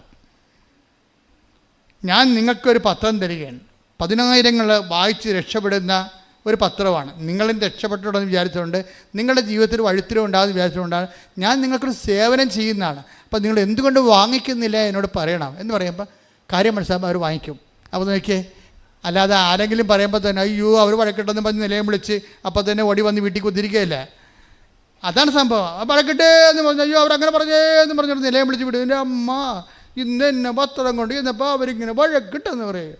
വല്ല കഥയുണ്ട്. അപ്പോൾ അത്രയേ ഉള്ളൂ. തമ്പുരാൻ തന്ന പണിയാണെന്ന് ഓർക്കാനുള്ള ബോധം പരിശുദ്ധാത്മ വേണ്ടേ? പരിശുദ്ധാത്മ ഉണ്ടെങ്കിൽ പറയും, മകളെ ഇത് ഈശോ നേരിട്ട് ചെയ്യുന്ന ഒരു പരിപാടിയാണ്, ഇത് ഈ പരീക്ഷ നീ തോക്കരുത്, മറ്റേ പരീക്ഷ ഒക്കെ എഴുതിയെടുക്കുക, ഇത് തോറ്റു കഴിഞ്ഞാൽ പണിയായിരിക്കും എന്ന് പറയും. ഇവള് തോക്കത്തില്ല, അവൾക്ക് പരിശുദ്ധാത്മ ഉള്ള കാരണം പരിശുദ്ധ ഉപദേശം കൊടുക്കില്ല, പരിശുദ്ധ തോക്കത്തില്ല. അവർ പറയും, അവർ ചോദിക്കുക എന്തുകൊണ്ട് നീ പത്രം വാങ്ങിക്കുന്നില്ല എന്ന് ചോദിക്കാൻ പറയും. അപ്പോൾ അവർ ജപജപൊക്കെ അടിക്കും, ഉടനെ ഇവർ പത്രം മേടിക്കും, എന്നിട്ട് വന്ന് പരീക്ഷ എഴുതും. പരീക്ഷ രണ്ടാമത് ഇവിടെ നാട്ടിൽ പരീക്ഷ എഴുതും. പരീക്ഷ എഴുതുമ്പോൾ ഒറ്റ പരീക്ഷ എല്ലാം ഓക്കെ. ശ്രദ്ധിക്കട്ടെ. ഹല്ലേലൂയ, ഹല്ലേലൂയ, ഹല്ലേലൂയ, ഹല്ലേലൂയ, ഹല്ലേലൂയ. യേശുവേ ആരാധന. ഹല്ലേലൂയ, ഹല്ലേലൂയ, ഹല്ലേലൂയ. യേശുവേ, ഞങ്ങളുടെ ജീവിതത്തിൽ നടക്കുന്ന ഓരോ കാര്യങ്ങളും ജ്ഞാനവരത്താൽ ആശ്വാസത്തിൻ ആത്മാവേ വരേണമേ, വിശ്വാസത്തിൻ ആത്മാവേ വരേണമേ, ആശ്വാസത്തിൻ ആത്മാവേ വരേണമേ,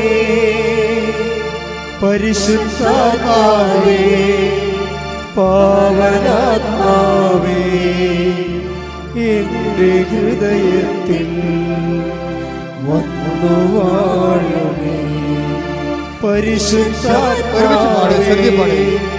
പാവനാത്മാവേ എൻ്റെ ഹൃദയത്തിൽ വന്നു വാഴണേ.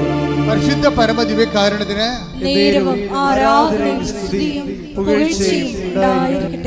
ഡോക്ടർ ആൾഡിനെ പറയുന്ന ഒരു വിഷയം, അവസാനം സാക്ഷ്യം കൺക്ലൂഡ് ചെയ്യുമ്പോൾ പറയുന്ന ഒരു വിഷയം, അവസാനത്തെ പരീക്ഷയാണ് ഞാൻ എൻ്റെ ജീവിതത്തിൽ എഴുതിയ ഏറ്റവും ടഫ് സബ്ജക്റ്റ്.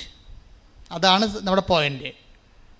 ഇത്രയും നാൾ ഞാൻ എഴുതിയ OET IELTS അവിടെ പോയി ഞാൻ ഫ്ലാപ്പ് എഴുതിയ എല്ലാം സിമ്പിളായിരുന്നു, ഫ്ലാപ്പ് വളരെ സിമ്പിളായിരുന്നു. അപ്പോൾ ഞാൻ തോറ്റുപോയി. ഞാൻ നാട്ടിൽ വന്ന് വീണ്ടും പരീക്ഷ എഴുതുമ്പോൾ ഞാൻ വീട്ടിൽ വന്നിരുന്നിട്ട് സ്റ്റക്കായിട്ടിരിക്കുകയാണ്. കാര്യം ഞാൻ എഴുതിയ പരീക്ഷകളിൽ ഏറ്റവും പ്രയാസമുള്ളത് അവസാനം മദ്രാസ് എഴുതിയ പരീക്ഷയാണ്.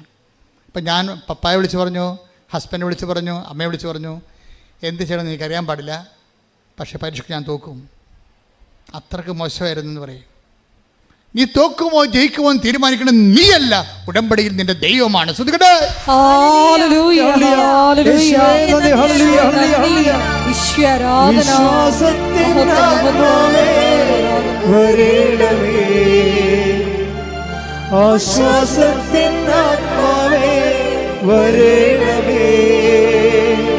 പരിശുദ്ധാത്മാവേ പാവനാത്മാവേ എൻ്റെ ഹൃദയത്തിൽ വന്നു വാഴണേ. പരിശുദ്ധ പരമദിവ്യകാരുണ്യത്തിന് ഇത്രയും പറഞ്ഞു നിർത്തിയിട്ടാണ് ഡോക്ടർ ആൽഡിൻ പറയണത്, അവസാനത്തെ പരീക്ഷയായിരുന്നു ഏറ്റവും മോശം, പക്ഷെ ആ അവസാനത്തെ പരീക്ഷ ജയിപ്പിച്ചത് ദൈവമാണ്. അത് എന്നെ പഠിപ്പിക്കാൻ വേണ്ടിയാണ്. എന്താണ്? ഉടമ്പടി വർക്ക് ചെയ്യണത്, നമ്മുടെ ജീവിതം നിലനിൽക്കുന്നത് നോട്ട് ബൈ മെറിറ്റിലാണെന്ന്, അതായത് ബട്ട് ബൈ ഗ്രേസ്. അവസാനത്തെ പരീക്ഷ എൻ്റെ മെറിറ്റിലല്ല വർക്ക് ചെയ്യണത്, അത് ഉടമ്പടി പ്രകാരമുള്ള ദൈവത്തിൻ്റെ കൃപയാൽ.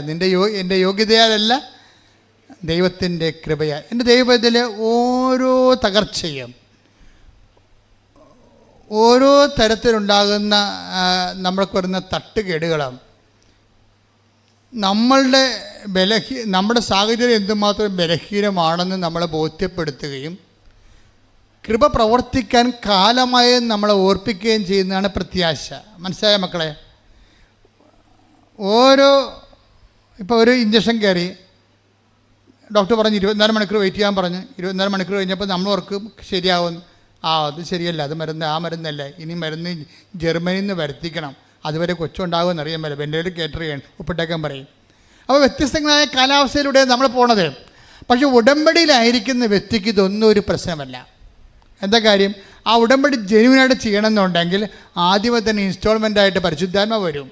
കാര്യം ഉടമ്പടി ഗൈഡ് ചെയ്യണമെങ്കിൽ പ്രതികൂലമായ കാലാവസ്ഥയിൽ ദൈവത്തിൻ്റെ ഉടമ്പടി സംരക്ഷിക്കണമെങ്കിൽ പരിശുദ്ധാത്മാവിന് വേണ്ടി വരും.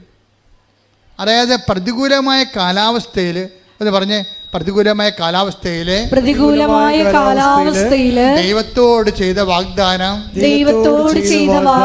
പരിക്കില്ലാതെ നിറവേറ്റാൻ ആത്മാവേ പരിശുദ്ധാത്മാവേ എന്നിൽ വസിക്കണമേ, എന്നിൽ നിറയണമേ, എന്നെ നയിക്കണമേ. ഹല്ലേലൂയ.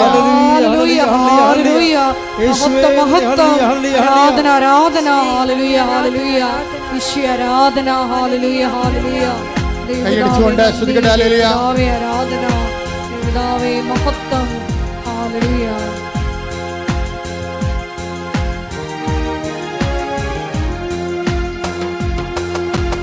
ആത്മാവാം ദൈവമേ വരണേ, എൻ്റെ ഉള്ളിൽ വസിക്കാൻ വരണേ. ആത്മാവാം ദൈവമേ വരണേ, എൻ്റെ ഉള്ളിൽ വസിക്കാൻ വരണേ. ദാഹിച്ചു നിന്നെ ഞാൻ തേടുന്നു, സ്വർഗം തുറന്നിറങ്ങി നീ വരണേ. ദാഹിച്ചു നിന്നെ ഞാൻ തേടുന്നു, സ്വർഗം തുറന്നിറങ്ങി നീ വരണേ. ആത്മാവാം ദൈവമേ വരണേ, എൻ്റെ ഉള്ളിൽ വസിക്കാൻ വരണേ. ആത്മാവാം ദൈവമേ വരണേ, എൻ്റെ ഉള്ളിൽ വസിക്കാൻ വരണേ. പരിശുദ്ധ പരമദിവ്യകാരുണ്യത്തിന് ആരാധനയും സ്തുതിയും പുകഴ്ചയും ഉണ്ടായിരിക്കട്ടെ. പരിശുദ്ധ പരമദിവ്യകാരുണ്യത്തിന് ആരാധനയും സ്തുതിയും പുകഴ്ചയും ഉണ്ടായിരിക്കട്ടെ. ഇവിടെ എന്തുകൊണ്ടാണ് ഇങ്ങനെ ഇടയ്ക്ക് ജെർക്കിംഗ് ഒക്കെ വരുന്നതും, ഒരു നമ്മൾ വണ്ടി ഓടിക്കുമ്പോൾ പെട്ടെന്ന് ബമ്പേ കയറും, ഹമ്പേ കയറും, പിന്നെ വണ്ടി വിറക്കും, പലതരത്തിലുള്ള തുള്ളലൊക്കെ ഉണ്ടാകും. ഇതൊക്കെ ചില സമയത്ത് റോഡിൻ്റെ കുഴപ്പം കൊണ്ടുണ്ടാകുന്നതാണ് അല്ലേ? റോഡിൻ്റെ കുഴപ്പം കൊണ്ടല്ലേ ഹമ്പും തുള്ളലൊക്കെ ഉണ്ടാകുന്നത്. ഇതുപോലെ നമ്മളുടെ ഉടമ്പടി റോഡ് ഒക്കെ അല്ലെങ്കിൽ നിങ്ങളിതൊരു ടൈം പാസ് പോലെ ചെയ്യും. കൂട്ടുകാർ വന്നപ്പോൾ അതിൻ്റെ വണ്ടിയെ കൂടി കയറിപ്പോയി എന്നാൽ ഞാനും മെനെന്ന് പറയും. ഉടമ്പടി എടുക്കണമെന്നവർക്കൊരു ബോധമില്ലേ? ഞാനൊരു കോമഡി പോലെയാണ് ഉടമ്പടി എടുത്തതെന്നൊക്കെ ഇന്നലെ സാക്ഷ്യം പറഞ്ഞുവിടാം. കോമഡി പോലെയൊക്കെ ഉടമ്പെടുത്ത ദൈവം പിന്നെ കാലെ പിടിച്ച് നിലത്തിട്ടിങ്ങടാ, പിന്നെ അടിയൊക്കെ കൊണ്ട് വെറുതെ ചുമ്മാ വന്ന് അവസാനം മുങ്ങി വന്ന് തേങ്ങി നിൽക്കണ കാണാം. ഇന്നലെയൊക്കെ സാക്ഷ്യം പറയുമ്പോൾ ഓക്കെ ആവില്ല. പക്ഷേ എന്നാലും ചെയ്യേണ്ട കാര്യം, നിങ്ങൾ പരീക്ഷണത്തിനും ഉടമ്പടി ഉപ്പ് നോക്കാൻ വേണ്ടി ഇറങ്ങരുത്. ഇത് സീരിയസ് ആയിട്ടുള്ള ഒരു ദൈവമായിട്ട് റിലേഷനാണ്. ദൈവം ഇതിൽ നിന്ന് ഒത്തിരിയേറെ ടേൺ ഓവർ പ്രതീക്ഷിക്കുന്നുണ്ട്. നമ്മൾ ഇവിടുത്തെ വരുന്നത് എന്താണ് ഉടമ്പടി ക്രൈസിസ് എന്ന് പറയുന്നത്? What is A crisis of the covenant? നിങ്ങളുടെ വഴി ഒന്ന്, ദൈവത്തിൻ്റെ വഴി വേറെ ഒന്ന്. ബുദ്ധിയുള്ള ജ്ഞാനി ദൈവത്തിൻ്റെ വഴികളെ പെട്ടെന്ന് സക്ക് ചെയ്യും. ബുദ്ധിയില്ലാത്ത ജഡികൻ ഇത് മനസ്സിലാക്കാതെ അവൻ്റെ വഴിയെ തന്നെ പോകും. അതുകൊണ്ടാണ് ഉടമ്പടി തുള്ളണത്. ചില ആൾക്കാർക്ക് തുള്ളത്തില്ല. എന്തെല്ലാം ഉടമ്പടി പരാജയപ്പെട്ടാലും ഈ അൾഡിനെ പോലെ അങ്ങനെ ധൈര്യമായിട്ട് നിൽക്കും. കരയും, അത് അമ്മയുടെ അടുത്ത് മാത്രമേ കരയത്തുള്ളൂ. വേറെ ഇഷ്യൂസൊന്നുമില്ല. അവളുടെ പ്രവർത്തനങ്ങൾക്കോ ഉടമ്പടി ജീവിതത്തിനോ ഒന്നും കുഴപ്പങ്ങളൊന്നുമില്ല. അപ്പോൾ എന്താ പ്രശ്നം വെച്ച് കഴിഞ്ഞാൽ അവിടെ വരണത് നിങ്ങളുടെ ഉടമ്പടി എന്ന് പറയുമ്പോൾ ബൈലാറ്ററൽ എഗ്രിമെൻ്റ് ആണല്ലോ. നിങ്ങൾ ഓർത്തിരിക്കണത് ഈ ബൈലാറ്ററൽ എഗ്രിമെൻ്റ് എന്ന് പറയുന്നത് നമ്മൾ ഉടമ്പടി യൂദാസ് പുണ്യാളൻ്റെ പെട്ടിക്കൊണ്ടുപോയി അമ്മ പ്രസവിക്കണം, ആട് പ്രസവിക്കണം എന്ന് പറഞ്ഞ് എഴുതിയിടുമ്പോൾ ഉടനെ ഇതെല്ലാം സംഭവിച്ച് പിറ്റേ ആഴ്ച ഒരു സാക്ഷി കഥ എഴുതി കൊടുക്കുമ്പോഴുള്ള സിമ്പിൾ പരിപാടി അല്ല ഇത്. നിങ്ങൾ കൈ കൊടുക്കുന്നത് ദൈവമായിട്ടാണ്. അത് ദൈവം ഉൽപ്പത്തി പുസ്തക കാലം മുതൽ രൂപപ്പെടുത്തിയിരിക്കുന്ന മനുഷ്യനുമായിട്ടുള്ള റിലേഷന് വേണ്ടി ഉണ്ടാക്കിയിരിക്കുന്ന സംവിധാനമാണ് ഉടമ്പടി. അപ്പോൾ നിങ്ങൾ ദൈവത്തിൽ നിന്നൊരു ഭൗതിക ആനുകൂല്യം കൈപ്പറ്റാൻ വേണ്ടി ചൂണ്ടയായിട്ട് ഇറങ്ങിയിരിക്കുകയായിരിക്കും. ഉടമ്പടി ഒരു ചൂണ്ട അല്ല. ദൈവമായിട്ട് കണക്കാക്കി ചെയ്താൽ ദൈവം പറയും ഈ വിനിമയത്തിൽ എനിക്ക് എൻ്റെ അക്കൗണ്ടിൽ എന്താ കിട്ടണമെന്ന് നോക്കും. ഇതെല്ലാം നീ നേടിയിട്ട് അവസാനം നീ ഭൂമി നിത്യതയിൽ വരുന്നില്ല എന്നുണ്ടെങ്കിൽ ദൈവത്തിന് ഉടമ്പടി നഷ്ടമായിരിക്കും. ലോകം മുഴുവനും നേടുന്നതിന് വേണ്ടി മനുഷ്യന് എപ്പോഴും അഭിവാഞ്ചം ഉണ്ടാകും. അപ്പം ലോകം മുഴുവൻ നേടിയാലും എന്താണ്, ആത്മാവ് നഷ്ടപ്പെട്ടാൽ ഉടമ്പടി കൊണ്ട് എന്ത് പ്രയോജനം എന്നുള്ള ചോദ്യത്തിന് നിങ്ങൾ ആൻസർ ചെയ്യേണ്ടി വരും. നിങ്ങൾ ലോകത്തിൻ്റെ ഇപ്പോൾ എഴുതിയിരിക്കണ മുഴുവൻ ലോകകാര്യങ്ങളല്ലേ, വീട്, ജോലി, വിവാഹം, എല്ലാം മക്കൾ, എല്ലാം ലോകകാര്യങ്ങളല്ലേ. അപ്പോൾ ഈശോ ചോദിക്കും, ലോകം മുഴുവൻ നേടിയാലും നിൻ്റെ ആത്മാവ് നഷ്ടപ്പെട്ട ഇതെല്ലാം നിങ്ങൾക്ക് കിട്ടി, ഉടമ്പടിയിൽ 6 കിട്ടി, പിന്നെ ഉടമ്പടി വെച്ച് കിരിക്കി കുത്തുകാരനെ പോലെ എല്ലാം ആടിയൻ ഒരു പൂര് ക്ലാവറെന്ന് പറഞ്ഞ് വെച്ച് എല്ലാം അടിച്ച് മിന്നിച്ച് 7 കിട്ടി, 4 ഉടമ്പടിയും കഴിഞ്ഞ് 4 സാക്ഷ്യവും പറഞ്ഞ് ലോകം മുഴുവൻ നേടി. നീല ഉടമ്പടിയും തുള വെച്ചുകൊണ്ട് ചിറക്കണ ചില ഈ പിശാചുക്കളുണ്ട്. നീല ഉടമ്പടിയാണ്. ഞാൻ ചോദിച്ചത് ആരാണ്? നിങ്ങൾ ബൈബിൾ വായിച്ചോ? ഈ ബൈബിൾ വായിക്കാൻ കണ്ണു കാണാൻ പാടില്ല. മാതാവേ, നീല ഉടമ്പടിക്കാർക്ക് ബൈബിൾ വായിക്കാൻ കണ്ണു കാണാൻ പാടില്ലെന്ന്. പിന്നെ നിങ്ങൾക്ക് എന്ത് കാണാൻ പറ്റുമെന്ന് ചോദിച്ചു. ദൈവം നിങ്ങളെ കാണണേ ഇല്ല കേട്ടോ എന്ന് പറഞ്ഞു വണ്ടി വിട്ടൊക്കെ പറയും. അത് ഉടമ്പടിക്ക് എന്തോ ഒരു കാര്യം നേടാൻ വേണ്ടി ഒരു ഉടമ്പടി എടുത്ത് പുതുക്കി ഇരിക്കുകയാണ്. പത്രം മേടിച്ച് കൊടുത്താൽ മതിയില്ല, പുതുക്കി കിട്ടുമല്ല എന്ന് വിചാരിക്കും. ഈ തീറ്റയെ കൊണ്ട് ചീച്ചേനെ വേഗത്തില്ല. നിങ്ങൾ ദൈവമായിട്ട് ഉടമ്പടി എടുക്കുമ്പോൾ ദൈവം എന്താ ഉദ്ദേശിക്കുന്നത്? നിങ്ങൾക്ക് കിട്ടുന്നത് അനുഗ്രഹമാണ്. That is physical favours. ദൈവത്തിന് എന്താ കിട്ടുന്നത്? ദൈവം തന്ന ആത്മാവിൽ നിങ്ങൾക്ക് കൃപ രൂപപ്പെട്ടിട്ടുണ്ടോ? അതാണ് ദൈവത്തിൻ്റെ ലാഭം. ഈ കച്ചവടത്തിൽ, വിനിമയത്തിൽ ദൈവത്തിൻ്റെ ലാഭം എന്താ? നിങ്ങളുടെ ആത്മാവിന് കൃപ കിട്ടിയിട്ടുണ്ടോ എന്ന് വെച്ചാൽ ക്രിസ്തുവിൻ്റെ ശക്തിയാണ് കൃപയെന്ന് പറയണത്. നിങ്ങളുടെ ആത്മാവ് മുമ്പത്തേക്കാൾ ദൈവശക്തിയിൽ നിറഞ്ഞോ? ഈ ദൈവശക്തി നിറയാൻ വേണ്ടി എപ്പോഴും ദൈവത്തിൻ്റെ ശക്തി നമ്മളിൽ നിറയാൻ വേണ്ടി ദൈവം കാണിക്കുന്ന ഒരു പരീക്ഷണം നമ്മളെ ബലഹീനമാക്കുകയാണ്. മനസ്സിലായില്ലേ? നമ്മളെ ബലഹീനമാക്കുകയാണ്. അതുകൊണ്ടാണ് നമ്മൾ ബലഹീനമാകണത് പലപ്പോഴും. എന്തുകൊണ്ടാണ്? 2 കൊരിന്ത്യർ 12:9 ബലഹീനതയിലാണ് പറഞ്ഞേ, ബലഹീനതയിലാണ് ദൈവത്തിന്റെ ശക്തി പ്രകടമാകണത്. അപ്പൊ ആത്മാവ് കൃപ ധരിക്കണത് എപ്പോഴും നമ്മുടെ ബലഹീനതയിലായിരിക്കും, ഭൗതികമായ ലോസിലായിരിക്കും, ഭൗതിക നേട്ടത്തിലല്ല. അത് തന്നെ ദൈവത്തിന് വിശ്വസിക്കാൻ പറ്റുന്നൊരു 30 മേനി 60 മേനിയിലൊക്കെ പോകുന്ന ആൾക്കാരുണ്ടെങ്കിൽ അവൾക്ക് പരാജയപ്പെടാൻ ദൈവം അനുവദിക്കും. എന്താ കാര്യം? ഭൗതികമായ കോട്ടങ്ങൾ ഉണ്ടായി കഴിയുമ്പോൾ അവർ ബലഹീനമാകും. അവർ ദൈവത്തിൽ ആശ്രയിച്ചിട്ട് ദൈവത്തിൻ്റെ ശക്തി ആവഹിക്കും. അതാണ് കൃപയെന്ന് പറയുന്നത്. നിങ്ങൾ 1 കൊരിന്ത്യർ 15:10 എടുത്ത് ശ്രുതികട ഹല്ലേലൂയ ഹല്ലേലൂയ ഹല്ലേലൂയ ഹല്ലേലൂയ ഹല്ലേലൂയ യേശുവേ നന്ദി ഹല്ലേലൂയ ഹല്ലേലൂയ ഹല്ലേലൂയ യേശുവേ ആരാധന ആരാധന. ഞാൻ എന്തായിരിക്കുന്നുവോ അത് ദൈവകൃപയാലാണ്. Praise the Lord. ഇതാണ് ദൈവം ഉദ്ദേശിക്കുന്നത്. അവസാനം നീ പൗലോസിനെ പോലെ പറയണം. എന്താണ്? 1 കൊരിന്ത്യർ 15:10 ഒന്ന് പറഞ്ഞേ, ഞാൻ എന്തായിരിക്കുന്നുവോ അത് ദൈവത്തിന്റെ കൃപയാലാണ്. ഇത് പറയണമെന്നുണ്ടെങ്കിൽ നിന്റെ ആത്മവിശ്വാസം ആദ്യം അടിച്ചു കളയണം. നിന്റെ സ്ഥാവര ജംഗമ വസ്തുക്കളെ, ഞാൻ എന്തായിരിക്കുന്നു അതിൻ്റെ തറവാട്ട് മഹിമയാണ്, ഞാൻ എന്തായിരിക്കുന്നു ഞാൻ കഠിനാധ്വാനം ചെയ്തതാണ്. ചില ആൾക്കാർ അപ്പനോടും അമ്മയോടും പറയത്തില്ലേ, നിങ്ങളിങ്ങനെ എന്നെ പഠിപ്പിക്കൊന്നും വേണ്ട, എനിക്ക് ബുദ്ധി ഉണ്ടായി, ഞാൻ പഠിച്ചു, നിങ്ങളുടെ മകൻ പഠിച്ചില്ല, അത് ഞാനെന്ത് ചെയ്യണം? ഉടമ്പടി എടുത്ത് കാനഡയിൽ വെച്ച് തള്ളണേ. എന്താ പറയണത്? എടീ, അവൻ തേരാപ്പാറ നടക്കണില്ലേ, അവൻ പഠിക്കാനുള്ള കാശ് കൊണ്ടാണ് നീ പഠിപ്പിച്ചത്. ഇപ്പം അവൻ താമസിക്കാനുള്ള വീടും നീ പുര കടപ്പെടുത്തി എടുത്ത് അവനിപ്പോൾ പെണ്ണും കിട്ടണില്ല. നീയാണെങ്കിൽ അവിടെ വേറെ കാര്യങ്ങളൊക്കെ ഞാൻ കേൾക്കണം, ആരാണ്ടോട് കറങ്ങിടക്കണം, സായിപ്പോട് കറങ്ങിടക്കണമെന്ന്. അമ്മയോട് ആരാണ്ട് പറഞ്ഞാൽ തെറ്റാ ശരിയാന്ന് അറിയാൻ പാടില്ല. അമ്മയും മകളും തമ്മിൽ കോർക്കും. അപ്പനും അമ്മയും മകളും. അപ്പനൊരിക്കലും അപ്പം ഭയങ്കര കാര്യത്തിൽ ഭയങ്കര അപ്പന്മാരാണ് ചില പെമ്മക്കളൊക്കെ നശിപ്പിച്ചിരിക്കണം. എന്താ വെച്ച് കഴിഞ്ഞാൽ, എങ്ങനെ നശിപ്പിച്ചെന്ന് വെച്ച് കഴിഞ്ഞാൽ, അതായത് അപ്പന്മാർ പെമ്മക്കൾ കാണിക്കുന്ന പൊട്ടത്തരങ്ങളെ എല്ലാം ചിരിച്ചുകൊണ്ടിരിക്കും. അമ്മ ശാസിച്ചാലും ഇടി അവളെ വഴക്കുണ്ട്, അവളെ എൻ്റെ മകളാണെന്നൊക്കെ പറഞ്ഞുകൊണ്ട് കുഞ്ഞുനാൾ പോലെ അപ്പന്മാരും ഈ പെമ്മക്കളെ സപ്പോർട്ട് ചെയ്ത് അവസാനം ഇനി അപ്പന്മാർക്ക് തിരിച്ചു വരാൻ പറ്റുക? നിങ്ങൾ അപ്പന്മാർ ശ്രദ്ധിക്കണം. നിങ്ങളുടെ ഉത്തരവാദിത്വം നിങ്ങൾ നശിപ്പിച്ചു, കളഞ്ഞു കുളിച്ചെന്ന് പറയാം. എന്ന് വെച്ചാൽ മകളുടെ വഴി തെറ്റി പോകുമ്പോൾ അമ്മയും പെണ്ണായത് കാരണം അമ്മയ്ക്കറിയാം ഇവളുടെ നടപ്പ് സ്റ്റെപ്പ് തെറ്റുന്നുണ്ടെന്നറിയാം. അപ്പോൾ ഊണ് കഴിക്കാൻ വന്നിരിക്കുമ്പോൾ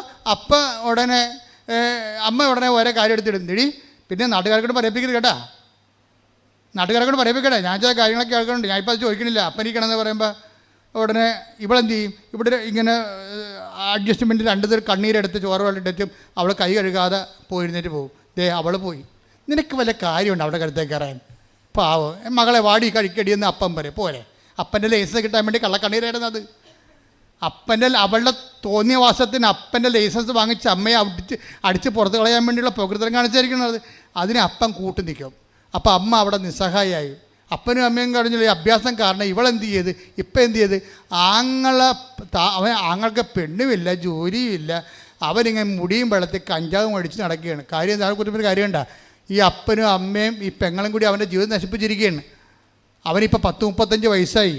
പെണ്ണ് കിട്ടുമ്പോൾ ചെറുക്കൻ എന്താ ജോലി, വീട് സ്ഥലവും മകളുടെ ജോലിന് വേണ്ടി വിദ്യാഭ്യാസ ലോണിന് വീട് വെച്ചിരിക്കുകയാണ്.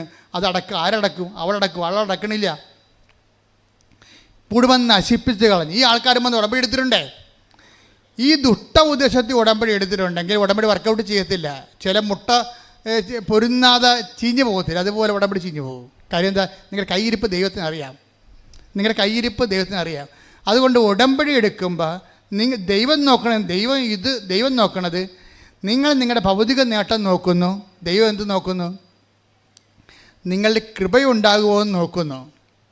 കൃപയുണ്ടാകത്തില്ല വർഗമാണെന്നുണ്ടെങ്കിൽ ദൈവത്തോട് സഹകരിക്കാൻ തയ്യാറല്ല, എന്തെങ്കിലും ഒരു ഫ്ലോപ്പ് വരുമ്പോൾ തന്നെ പ്രാർത്ഥന നിരക്കുന്ന പണ്ടാരമാണെങ്കിൽ ദൈവം ആ ചീട്ട് കീറും. നീ എങ്ങനെയും പോയി ജീവിച്ചോളാൻ പറയും. ഞാനിവിടെ പട്ടിക്കും കഴുതയ്ക്കും പൂച്ചയ്ക്കും എല്ലാം തീറ്റി കൊടുക്കുന്നുണ്ട്, അതുങ്ങളൊക്കെ പെറ്റ് പെരുകുന്നുണ്ട്, നീയും പെറ്റ് പെരുകും, നിനക്കും ജോലി കിട്ടും, പക്ഷെ നമ്മൾ തമ്മിൽ ബന്ധമൊന്നുമില്ലെന്ന് പറയും. എന്താ കാര്യം? നിത്യതയിൽ നിനക്ക് ഓഹരിയിലെന്നാണ്, കൃപയിലെന്നാണ്. നിനക്ക് അനുഗ്രഹമുണ്ട്, ദാറ്റ്സ് ഓക്കെ. അതിവിടെ അനുഗ്രഹം ആർക്കാണ് ഇല്ലാത്തത്? പി എസ് സിയിലെ ഒക്കെ ആൾക്കാർക്ക് കിട്ടുന്ന എല്ലാം ദൈവവിശ്വാസികളാണ്. നിങ്ങളവർക്കത് ഭൗതികമായൊരു നേട്ടത്തിന് വേണ്ടിയാണ്. ദൈവം കസേര വിട്ടിരിക്കണമെന്ന് വിചാരിക്കരുത്. ദൈവം ഇത് വെച്ചുകൊണ്ട് നിങ്ങൾ കൃപ ഉൽപ്പാദിപ്പിക്കാൻ പറ്റുമോ? നിങ്ങളുടെ ആത്മാവിനെ പുണ്യപൂർണ്ണമാക്കിയതിന് ശേഷം നിത്യതയിൽ നിങ്ങൾക്ക് കർത്താവിൻ്റെ ഓഹരി കിട്ടുമോ? അതാണ് ദൈവത്തിൻ്റെ ലക്ഷ്യം. നിങ്ങളുടെ ലക്ഷ്യം എന്താണ്? ഭൗതികമായ നേട്ടമാണ്. ഇത് തമ്മിൽ സംഘർഷം ഇടയ്ക്ക് ഉണ്ടാകും. അപ്പോൾ അതുകൊണ്ട് നിങ്ങളെന്ത് ചെയ്യണം? ദൈവം നിങ്ങളെ ക്ലേശിപ്പിക്കും ചില സമയത്ത്. ആ ക്ലേശങ്ങളിൽ നിങ്ങളെപ്പോഴും പിടിച്ചു നിൽക്കണം. അപ്പം ദൈവം ഒരു 30 മേനിയായിട്ട് നിങ്ങളെ കണക്കാക്കും. അവസാനം നിങ്ങൾക്കറിയാവില്ല, ദൈവത്തിന് നിങ്ങളെ തോൽക്കുന്ന സ്ഥലത്ത് വെച്ച് ദൈവം നിങ്ങളെ പൊക്കി കൊണ്ടുവരും. എന്താ കാര്യം? ദൈവത്തിൽ ആശ്രയിക്കുന്ന തോക്കാൻ സമ്മതിക്കത്തില്ല ദൈവം. അതാണ് എൻ്റെ വിഷയം. ദൈവം നിങ്ങൾ എല്ലാവരും നിന്നെ കൈവിട്ട് തോക്കണം കണ്ടു കഴിഞ്ഞാൽ നിങ്ങൾ തന്നെ വിചാരിക്കും എൻ്റെ ജീവിതം ഗതി പോയി, എൻ്റെ വിധി ഇതാണെന്ന് പറയുമ്പോൾ ഈശോ പറയും നിൻ്റെ വിധി ഞാനാണെന്ന് പറയും, ഞാനാണ് തീരുമാനിക്കണമെന്ന് പറയും. കാരണം മരണം പ്രഖ്യാപിക്കാതെ ഉയർപ്പിൽ വിശ്വസിക്കാൻ പറ്റത്തില്ല. അവിടെ പ്രശ്നം മരണം. അപ്പോൾ ഞങ്ങൾ ഉയർപ്പിൽ വിശ്വസിക്കണം എന്ന് നമ്മൾ പറയുമ്പോൾ നിങ്ങൾക്കറിയാം, ക്രിസ്ത്യാനിറ്റിയിൽ വിശ്വസിക്കുക എന്ന് വെച്ച് കഴിഞ്ഞാൽ എന്തെങ്കിലും വിശ്വസിക്കുകയല്ല. യേശുക്രിസ്തു നമുക്ക് വേണ്ടി പാപത്തിന് വേണ്ടി മരിച്ചുവെന്നും അവൻ പരപിതാവ് ആ പരിഹാരം സ്വീകരിച്ചുകൊണ്ട് അവൻ്റെ നാമത്തെ മഹത്വപ്പെടുത്തിക്കൊണ്ട് അവനെ ഉയർപ്പിച്ചുവെന്നുമാണ് നാം വിശ്വസിക്കണത്. അവനെ വിശ്വസിക്കുന്ന, ഉയർപ്പിൽ വിശ്വസിക്കുന്ന കാരണം നമ്മൾ മരിക്കുകയില്ലെന്നും നമുക്ക് നിത്യജീവൻ കിട്ടുമെന്നാണ് നമ്മൾ വിശ്വസിക്കണത്. അങ്ങനെ വിശ്വസിക്കുമ്പോഴേ ക്രിസ്തുവിൻ്റെ ഉയർപ്പിൽ വിശ്വസിക്കണമെന്ന് നീ പറഞ്ഞാൽ ദൈവം അത് വരവ് വെക്കത്തില്ല. അവിടെയാണ് പ്രശ്നം. നീ ഞാനും പറയും വിശ്വാസ പ്രമാണം ചെല്ലും, എന്താ കുഴപ്പം? ഒരു പുസ്തകം മേടിച്ച് ചെല്ലിയാൽ മതിയാ, അതുകൊണ്ട് കഥയില്ല. നിൻ്റെ കയ്യിലൊക്കെ വിശ്വാസ പ്രമാണം പുസ്തകമില്ലേ? അത് നീ വിശ്വസിക്കുന്നുവെന്ന് പറയുമ്പോൾ ദൈവം ചോദിക്കേണ്ട ഒരു കാര്യമുണ്ട്, അവൻ്റെ മരണം പ്രഖ്യാപിച്ചിട്ടുണ്ടോ എന്ന് ചോദിക്കും. അവിടെയാണ് പ്രശ്നം. മരണം പ്രഖ്യാപിക്കാതെ, യേശുക്രിസ്തുവിനെ മരണം പ്രഖ്യാപിക്കാതെ സ്വന്തം സഹനങ്ങളിൽ കർത്താവിൻ്റെ സഹനത്തെ കണ്ടെത്തിക്കൊണ്ട് ദൈവത്തെ നാമത്തിനുവേണ്ടി മഹത്വത്തോടെ കൂട്ടുവെച്ചുകൊണ്ട് അത് കൃപയാക്കാത്ത ഒരു മരണപ്രഖ്യാപനവും ദൈവം അംഗീകരിക്കത്തില്ല. എന്തുകൊണ്ടാണ് വചനം പറയണത്? 2 Corinthians 4:10 ഹല്ലേലൂയ ഹല്ലേലൂയ ഹല്ലേലൂയ ഹല്ലേലൂയ യേശുവേ നന്ദി ഹല്ലേലൂയ ഹല്ലേലൂയ ഹല്ലേലൂയ ഹല്ലേലൂയ ഹല്ലേലൂയ 2 Corinthians 4:10 യേശുവിന്റെ ജീവൻ ഞങ്ങളുടെ ശരീരത്തിൽ പ്രത്യക്ഷമാകുന്നതിന്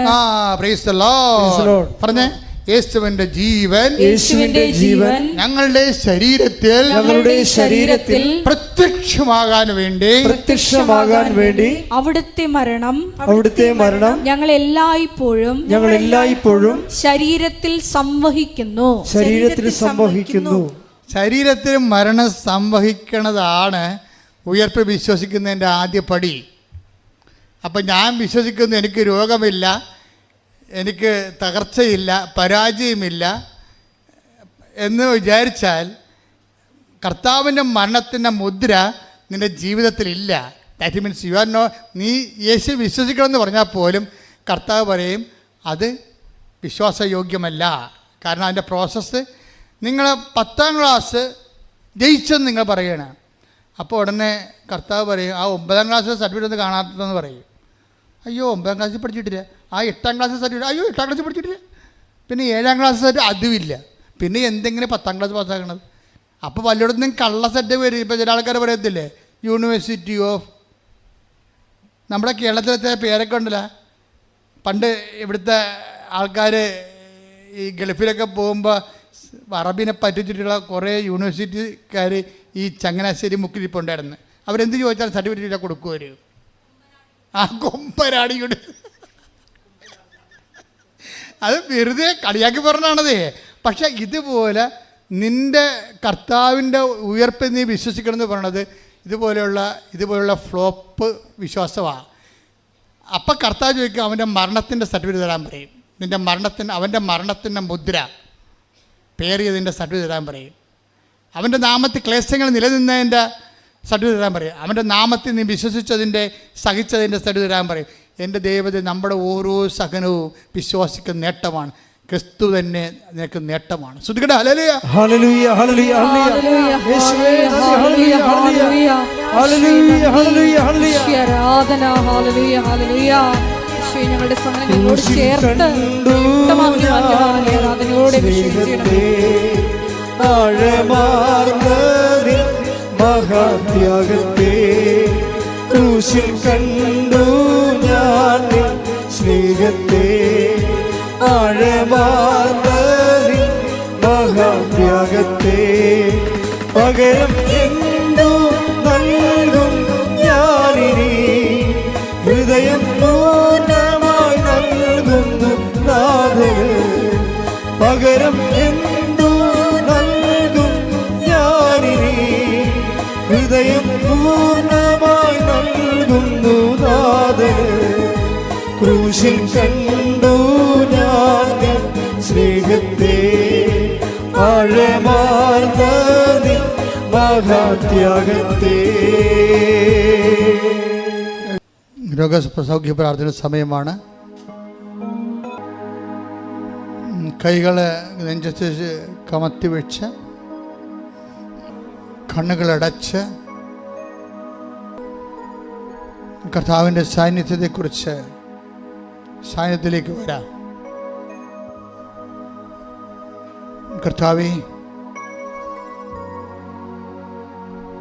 അങ്ങ് തന്ന വചനങ്ങൾ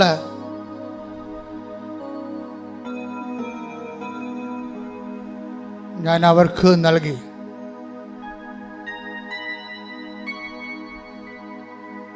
അവരൊത്തിരി പേര് അത് സ്വീകരിക്കുകയും ചെയ്ത.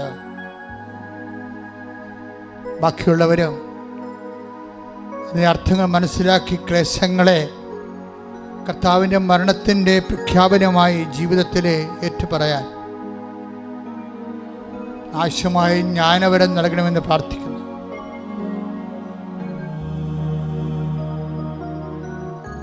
കർത്താവേ, ക്രിസ്തു ഒരേ സമയം വചനവും ജ്ഞാനവുമാണല്ലോ. ക്രിസ്തുവിൻ്റെ വചനം നടപ്പിൽ വരുമ്പോൾ അത് നിറവേറുന്ന ദൈവികമായ പദ്ധതികളെക്കുറിച്ചുള്ള അന്തർജ്ഞാനമാണ് സുവിശേഷത്തിൻ്റെ ജ്ഞാനം. ആ സുവിശേഷത്തിൻ്റെ ജ്ഞാനമാണ് സഹനങ്ങൾ അതിജീവിച്ചുകൊണ്ട് നിലനിൽപ്പിന് വേണ്ടിയും സ്വന്തം ജീവിതാനുഭവങ്ങൾ കർത്താവിൻ്റെ മരണത്തെ പ്രഖ്യാപിച്ചുകൊണ്ട് ഉയർപ്പിൽ വിശ്വസിച്ചുകൊണ്ട് കർത്താവേ, നിൻ്റെ നാമത്തിൽ ജീവിച്ചുകൊണ്ട് ആ ജീവിതത്തിൽ നീ നൽകുന്ന നിത്യത പ്രത്യാശിച്ചുകൊണ്ട് മുന്നേറുവാൻ ഉടമ്പടിയിലൂടെ ഞങ്ങളെ നീ സഹായിക്കണമേ. ശ്രുതികട ഹല്ലേലൂയ ഹല്ലേലൂയ ഹല്ലേലൂയ ഹല്ലേലൂയ യേശുവേ നന്ദി. ഹല്ലേലൂയ മഹത്വം ഹല്ലേലൂയ ആരാധന ഹല്ലേലൂയ യേശുവേ സ്തുതി. ഹല്ലേലൂയ ആരാധന മഹത്വം ആരാധന ആരാധന. പരിശുദ്ധ പരമദിവ്യകാരുണ്യത്തിന് ആരാധനയും സ്തുതിയും പുകഴ്ചയും ഉണ്ടായിരിക്കട്ടെ. അച്ഛനോട് ചേർന്ന് പ്രാർത്ഥിക്കുക. കർത്താവായ ദൈവമേ, കർത്താവായ ദൈവമേ, പരിശുദ്ധ ദിവ്യകാരുണ്യത്തിലെ പരിശുദ്ധ ദിവ്യകാരുണ്യത്തിൽ സാന്നിധ്യം നൽകുന്ന ഞങ്ങളുടെ രക്ഷകനായ ഈശോയെ ഈ നിമിഷം ഈ തീർത്ഥാടനത്തിലെ പങ്കെടുത്ത് ആരാധിക്കുന്ന ഓരോ മക്കളുടെ മേലും നീ സ്പർശിക്കണമേ. കർത്താവേ, ഓൺലൈനിലെ ധ്യാനം കേൾക്കുന്ന എല്ലാവരെയും നീ സ്പർശിക്കണമേ. ദൈവത്തിന്റെ കരുണ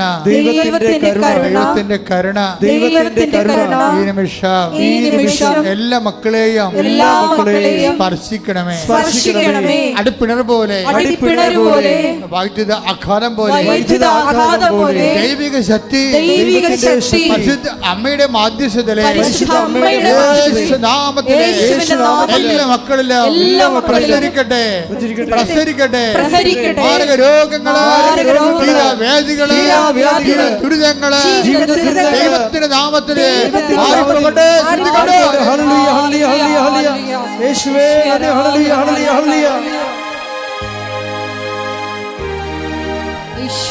ആരാധന, മഹത്വം, ആരാധന, മഹത്വം. സൗഖ്യം നൽകണമേ,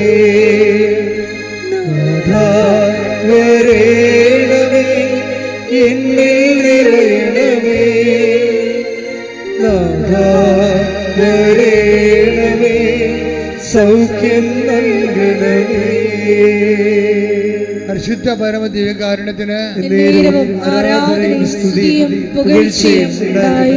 എന്റെ മക്കളെ, ഇതുവരെ നീക്കുപോക്കില്ലാത്ത കുറെ വിഷയങ്ങളുണ്ട്. അതിനുമേൽ ദൈവിക തീരുമാനം ഉണ്ടാകാൻ പരിശുദ്ധ അമ്മയോട് ചേർന്നുകൊണ്ട് ദൈവത്തെ മഹത്വപ്പെടുത്തിക്കൊണ്ട് ശ്രദ്ധിക്കട്ടെ. ഹല്ലേലൂയ, ഹല്ലേലൂയ, ഹല്ലേലൂയ, ഹല്ലേലൂയ, യേശുവേ നന്ദി. ഹല്ലേലൂയ, ഹല്ലേലൂയ.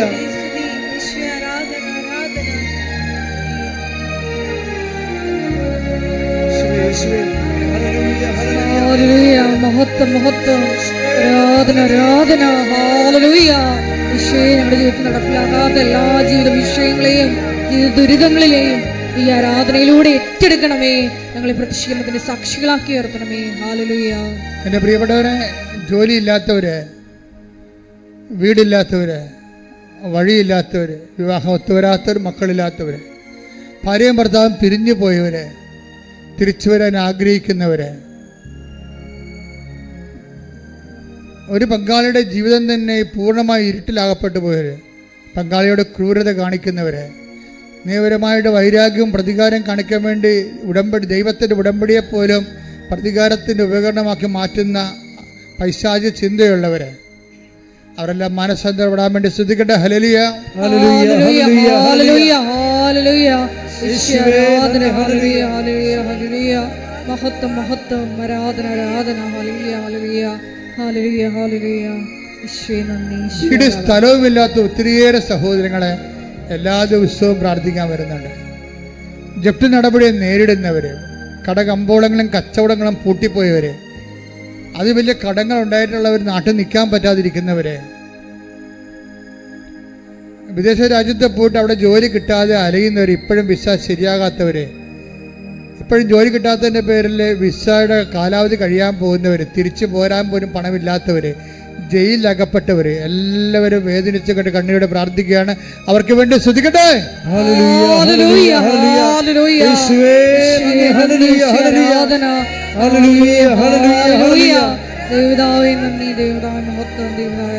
മക്കളില്ലാത്തവര്, അന്യാധീനമായിട്ട് വാടകയ്ക്ക് താമസിച്ചിട്ട് ഇറങ്ങിക്കൊടുക്കാത്തവര്, വാടക പോലും കൊടുക്കാതെ ഭീഷണിപ്പെടുത്തി കള്ളക്കേസ് കുരുക്കി വിഷമിച്ച് ജീവിക്കുന്നവര്, പൊറുക്കണ സ്ഥലത്ത് വെള്ളമില്ലാത്തവര്, വെള്ളമെത്താൻ മാർഗമില്ലാത്തവര്, വിറ്റുചുട്ട് പോരാനും പറ്റണില്ല, അവിടെ കിടക്കാനും പറ്റാത്തൊരവസ്ഥയിൽ നട്ടം തിരിയുന്നവര്, ശരീരം മുഴുവൻ രോഗമുള്ളവർക്ക്, ഉറക്കമില്ലാത്തവർ, പ്രഷറുള്ളവർ, ഷുഗറുള്ളവർ, പാങ്ക്രിയാസിന് നീരുള്ളവർ, അതിനിപ്പോൾ ഓപ്പറേഷൻ നിശ്ചയിച്ച് ശരീരത്തിൻ്റെ വിവിധമായ അവയവങ്ങൾക്ക് ഓപ്പറേഷൻ നിശ്ചയിച്ചിരിക്കുന്നവർ, അതിൽ പേടിയുള്ളവർ, അതിന് പണമില്ലാത്തവർ, അവർക്കെല്ലാം വിടുതല വേണ്ടി ശ്രദ്ധിക്കട്ടെ.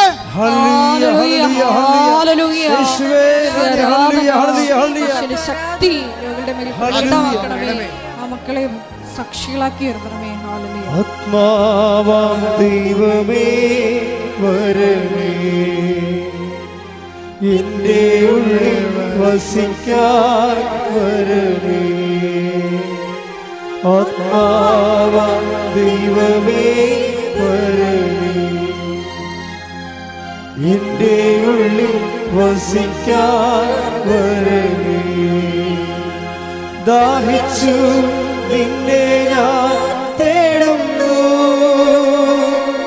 സ്വർഗം തുറന്നിറങ്ങി നീ വരണേ. ദാഹിച്ചു നിന്നെ ഞാൻ തേടുന്നു, സ്വർഗം തുറന്നിറങ്ങി നീ വരണേ. ആത്മാ ദൈവമേ വരണേ, എൻ്റെ ഉള്ളിൽ വസിക്കാൻ വരണേ. ഏപ്രിൽ, മെയ്, ജൂൺ മാസങ്ങളിലെ ഉടമ്പടി എടുത്ത് പോയിരിക്കുന്നവരെ, അത് ഉടമ്പടിയുടെ പുതുക്കി ജീവിച്ചുകൊണ്ടിരിക്കുന്നവരെ, അതിൽ പ്രതിസന്ധിയുള്ളവർക്ക് വേണ്ടി പ്രത്യേകം ഈ ആരാധനയിൽ ഓർത്ത് മൗനമായി പ്രാർത്ഥിക്കുന്ന സമയമാണിത്. അവർ ആരാധന കൂടിക്കൊണ്ട് പ്രാർത്ഥിക്കേണ്ടതാണ്. ഈ മാസം ഇപ്പോൾ ഉടമ്പടി എടുത്തുകൊണ്ടിരിക്കുന്നവർ, ഈ മാസം ജൂലൈ അവസാനം വരെ ഉടമ്പടി എടുക്കാൻ പോകുന്നവർ, ഈ 3 മാസങ്ങളിൽ ഇവിടെ സാക്ഷ്യം പറഞ്ഞവരെ, അവരുടെ സാക്ഷ്യാനുഭവം നിലനിൽക്കുന്നതിന് വേണ്ടി ശ്രദ്ധിക്കട്ടെ. ഹല്ലേലൂയ, ഹല്ലേലൂയ, ഹല്ലേലൂയ, ഹല്ലേലൂയ, ഹല്ലേലൂയ. നാളിതുവരെ സാക്ഷ്യങ്ങൾ പറഞ്ഞവരുള്ള എല്ലാ മക്കളെയും കൃപയുടെ വലിയ നിലനിൽപ്പ് ദൈവമേ വരണേ, എൻ്റെ ഉള്ളിൽ വസിക്കാൻ വരണേ. ദാഹിച്ചു നിന്നെ ഞാൻ തേടുന്നു, സ്വർഗം തുറന്നിറങ്ങി നീ വരണേ. ആത്മാവാ ദൈവമേ വരണേ, എൻ്റെ ഉള്ളിൽ വസിക്കാൻ വരണേ. മക്കളില്ലാത്തവരെ, കൂടെ കൂടെ അബോർഷൻ ഉണ്ടാകുന്നവരെ,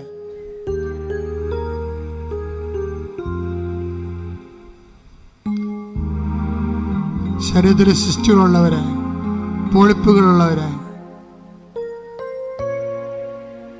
ഹൃദയത്തിനും ശിരസിനും ബ്ലോക്കുള്ളവരെ, കരരോഗികളെ,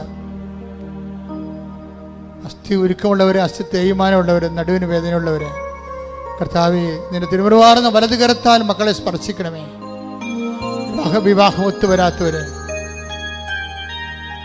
കുടുംബത്തിൽ സമാധാനമില്ലാത്തവർ, കാണാതെ പോയ ഭർത്താക്കന്മാർ, ഭാര്യമാരും, മക്കള്, കാണാപോയ വസ്തുവകകൾ എല്ലാം പരിശുദ്ധ ദേവമാതാവിന്റെ മാധ്യസ്ഥനെ ഏൽപ്പിക്കുന്നു.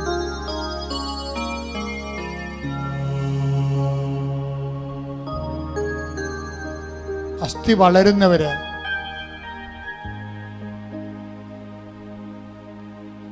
ഗർഭിണി ആയതിനു ശേഷം അതെടുത്ത് കളയണമെന്ന് ഡോക്ടർ പറഞ്ഞു കേട്ടിട്ടുള്ളവരെ, എടുത്തു കളയാൻ ഒരു മനസ്സുമില്ലാതെ എന്ത് ചെയ്യണമെന്ന് അറിയാൻ പറ്റാ തേങ്ങുന്ന അമ്മമാര്,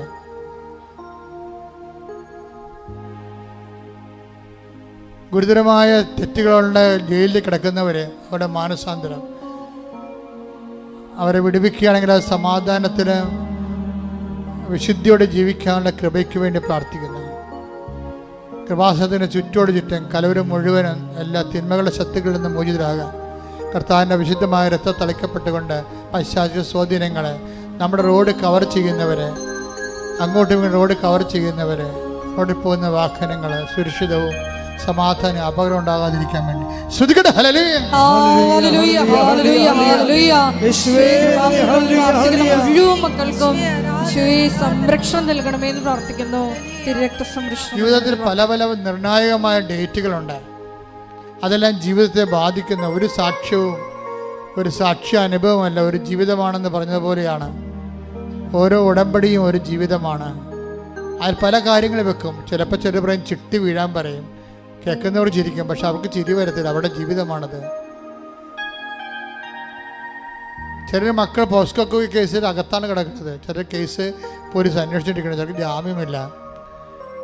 നമുക്ക് തെറ്റാണെന്ന് നമ്മൾ പറയണമെങ്കിൽ ആ കുടുംബത്തിന് വരുമാനം വേറെ മാർഗമില്ല. ആ മേഖലയിലെല്ലാം ദൈവിക ഇടപെടലുണ്ടാകണം, വിശുദ്ധി ഉണ്ടാകണം. ആ വ്യക്തികളെല്ലാം നവീകരിക്കപ്പെടണം, വിശുദ്ധീകരിക്കപ്പെടണം. അവർ പൊതുജീവിതത്തിലേക്ക് വരാൻ തന്നെയാണ് ദൈവം ആഗ്രഹിക്കുന്നത്. വിശുദ്ധിയോടെ അവരെല്ലാം സമർപ്പിച്ചുകൊണ്ട് ശ്രദ്ധിക്കട്ടെ. ഹല്ലേലൂയ, ഹല്ലേലൂയ, ഹല്ലേലൂയ, ഹല്ലേലൂയ. യേശുവേ നന്ദി. ഹല്ലേലൂയ, ഹല്ലേലൂയ, ഹല്ലേലൂയ, ഹല്ലേലൂയ, ഹല്ലേലൂയ, ഹല്ലേലൂയ. മൗനമായി പ്രാർത്ഥിക്കട്ടെ. ഈ ആഴ്ചയിൽ നടക്കുന്ന മുഴുവൻ യാത്രകൾ, കുറേ ഡേറ്റുകൾ നിങ്ങൾ ഇട്ടിട്ടുണ്ട്. ആ ഡേറ്റെല്ലാം പരിശുദ്ധ അമ്മയ്ക്ക് സമർപ്പിച്ച് ഈശോയ്ക്ക് സമർപ്പിക്കുന്ന സമയമാണ്. നിങ്ങൾക്ക് തന്നെ വേറെ ആൾക്കാർ ഡേറ്റ് ഇട്ട് തന്നിട്ടുണ്ട്. ഇൻ്റർവ്യൂവിൻ്റെ ഡേറ്റ്, വിസ പ്രോസസ്സിംഗ് ഡേറ്റ്, പരീക്ഷ റിസൾട്ടിൻ്റെ ഡേറ്റ്, പരീക്ഷയുടെ ഡേറ്റ്, ജപ്റ്റ് ഡേറ്റ്, ലേലത്തിൻ്റെ ഡേറ്റ്, എത്ര ഡേറ്റുകളാണ്. കുഞ്ഞുങ്ങളെ പരീക്ഷയിൽ എത്തിക്കുന്ന, കുഞ്ഞുങ്ങളെ പരീക്ഷയിൽ സ്കൂളിലാക്കുന്ന ഡേറ്റുകൾ, സ്കൂളിലെ പരീക്ഷകൾ, എല്ലാം കുറേ ഡേറ്റുകളുണ്ട്. സമയത്തിൻ്റെ മാതാവാണ് കൃപാസന മാതാവ്. അമ്മയുടെ മധ്യസ്ഥത്തിന് നിങ്ങളുടെ തീയതികളെല്ലാം സമർപ്പിക്കുക. നിങ്ങൾ ഇട്ട ഡേറ്റുകളുണ്ട്. കാര്യം ആ ഡേറ്റിനുള്ള അത് നടന്നില്ലെങ്കിൽ പിന്നെ നടന്നിട്ട് കാര്യമില്ലാത്ത ദൈവഹിതമാണെങ്കിൽ അമ്മ അതിനകത്ത് ഇടപെട്ട് നടക്കാൻ സാധ്യതയില്ലെങ്കിൽ നടത്തുന്നതിന് വേണ്ടി നിങ്ങൾ സമർപ്പിച്ചുകൊണ്ട് ശ്രദ്ധിക്കട്ടെ. ഹല്ലേലൂയ, ഹല്ലേലൂയ, ഹല്ലേലൂയ, ഹല്ലേലൂയ. യേശുവേ നന്ദി. ഹല്ലേലൂയ, ഹല്ലേലൂയ. ആരാധന, ഹല്ലേലൂയ, ഹല്ലേലൂയ. ഈശ്വരാധന. ഭവന പ്രാർത്ഥനയുടെ സമയമാണ്. നിങ്ങളുടെ സഞ്ചാരങ്ങളെ സമർപ്പിക്കാൻ പറയുന്നുണ്ട്. മനുഷ്യൻ മുഴുവനും സഞ്ചാരത്തിലാണ്.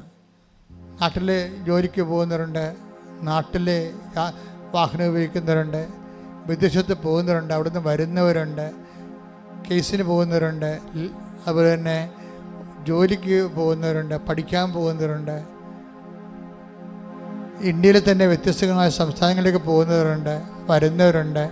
നിങ്ങളെ ബന്ധപ്പെട്ടവർ, കുടുംബന്മാർ, അവരുടെ സഞ്ചാരങ്ങളെ, യാത്രകളെ സമർപ്പിച്ചുകൊണ്ട് പ്രാർത്ഥിക്കുക. മൗനമായി പ്രാർത്ഥിക്കുക. ശേഷം ആശീർവാദം.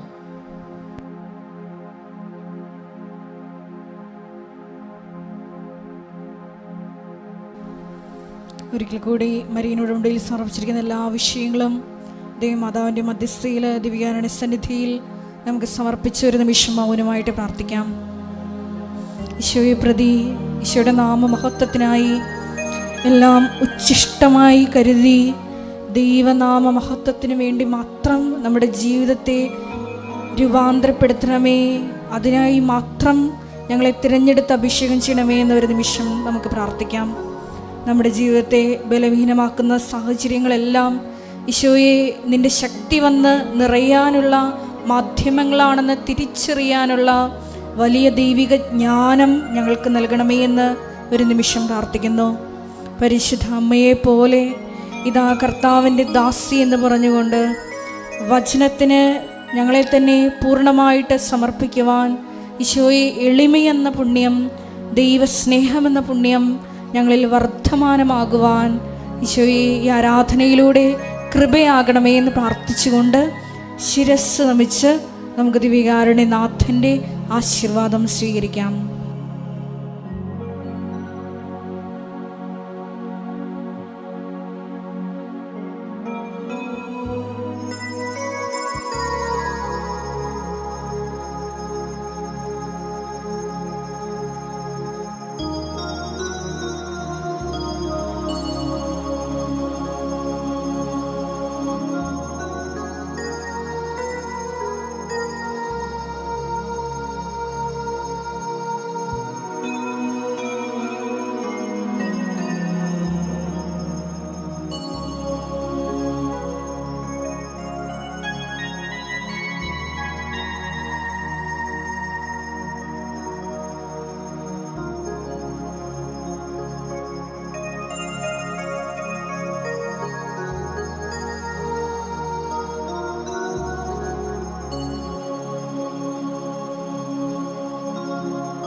പരിശുദ്ധ പരമമാ ദിവ്യകാരുണ്യമേ,